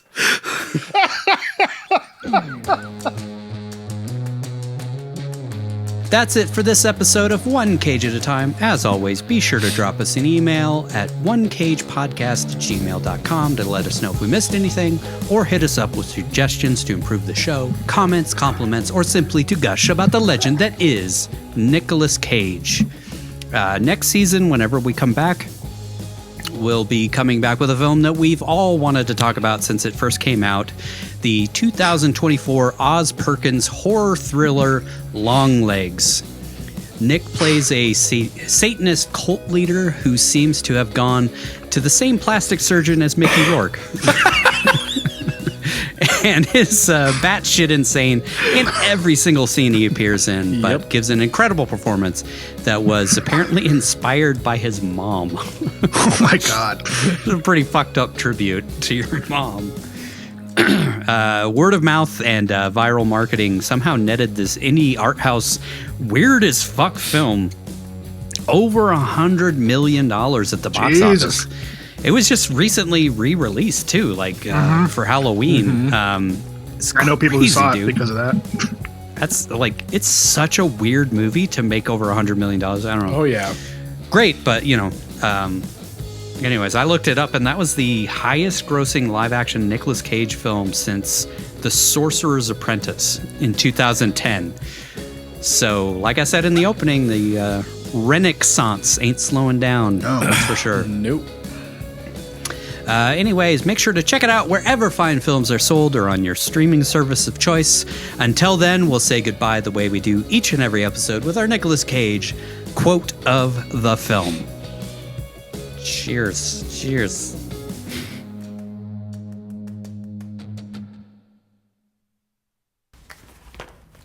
Oh. I'm sorry. It's just nerves. It's okay. Don't worry. It's the body sometimes. It's fine. Biologically speaking, it's actually quite... It's fine. Relax. It's healthy. Okay. Thanks for listening to One Cage at a Time. Visit us online at onecageatatime.com or follow us on the social media platform of your choice for more Nicolas Cage goodness. Don't forget to like and subscribe to our YouTube channel, and if you really like the show, become a member of our Patreon where you can download unedited and ad-free episodes, as well as listen to our follow-up show, Back Into the Cage, where we re-examine each movie to discuss what we missed the first time around, answer listener questions, and wax poetic about the man, the myth, the legend that is Nicolas Cage.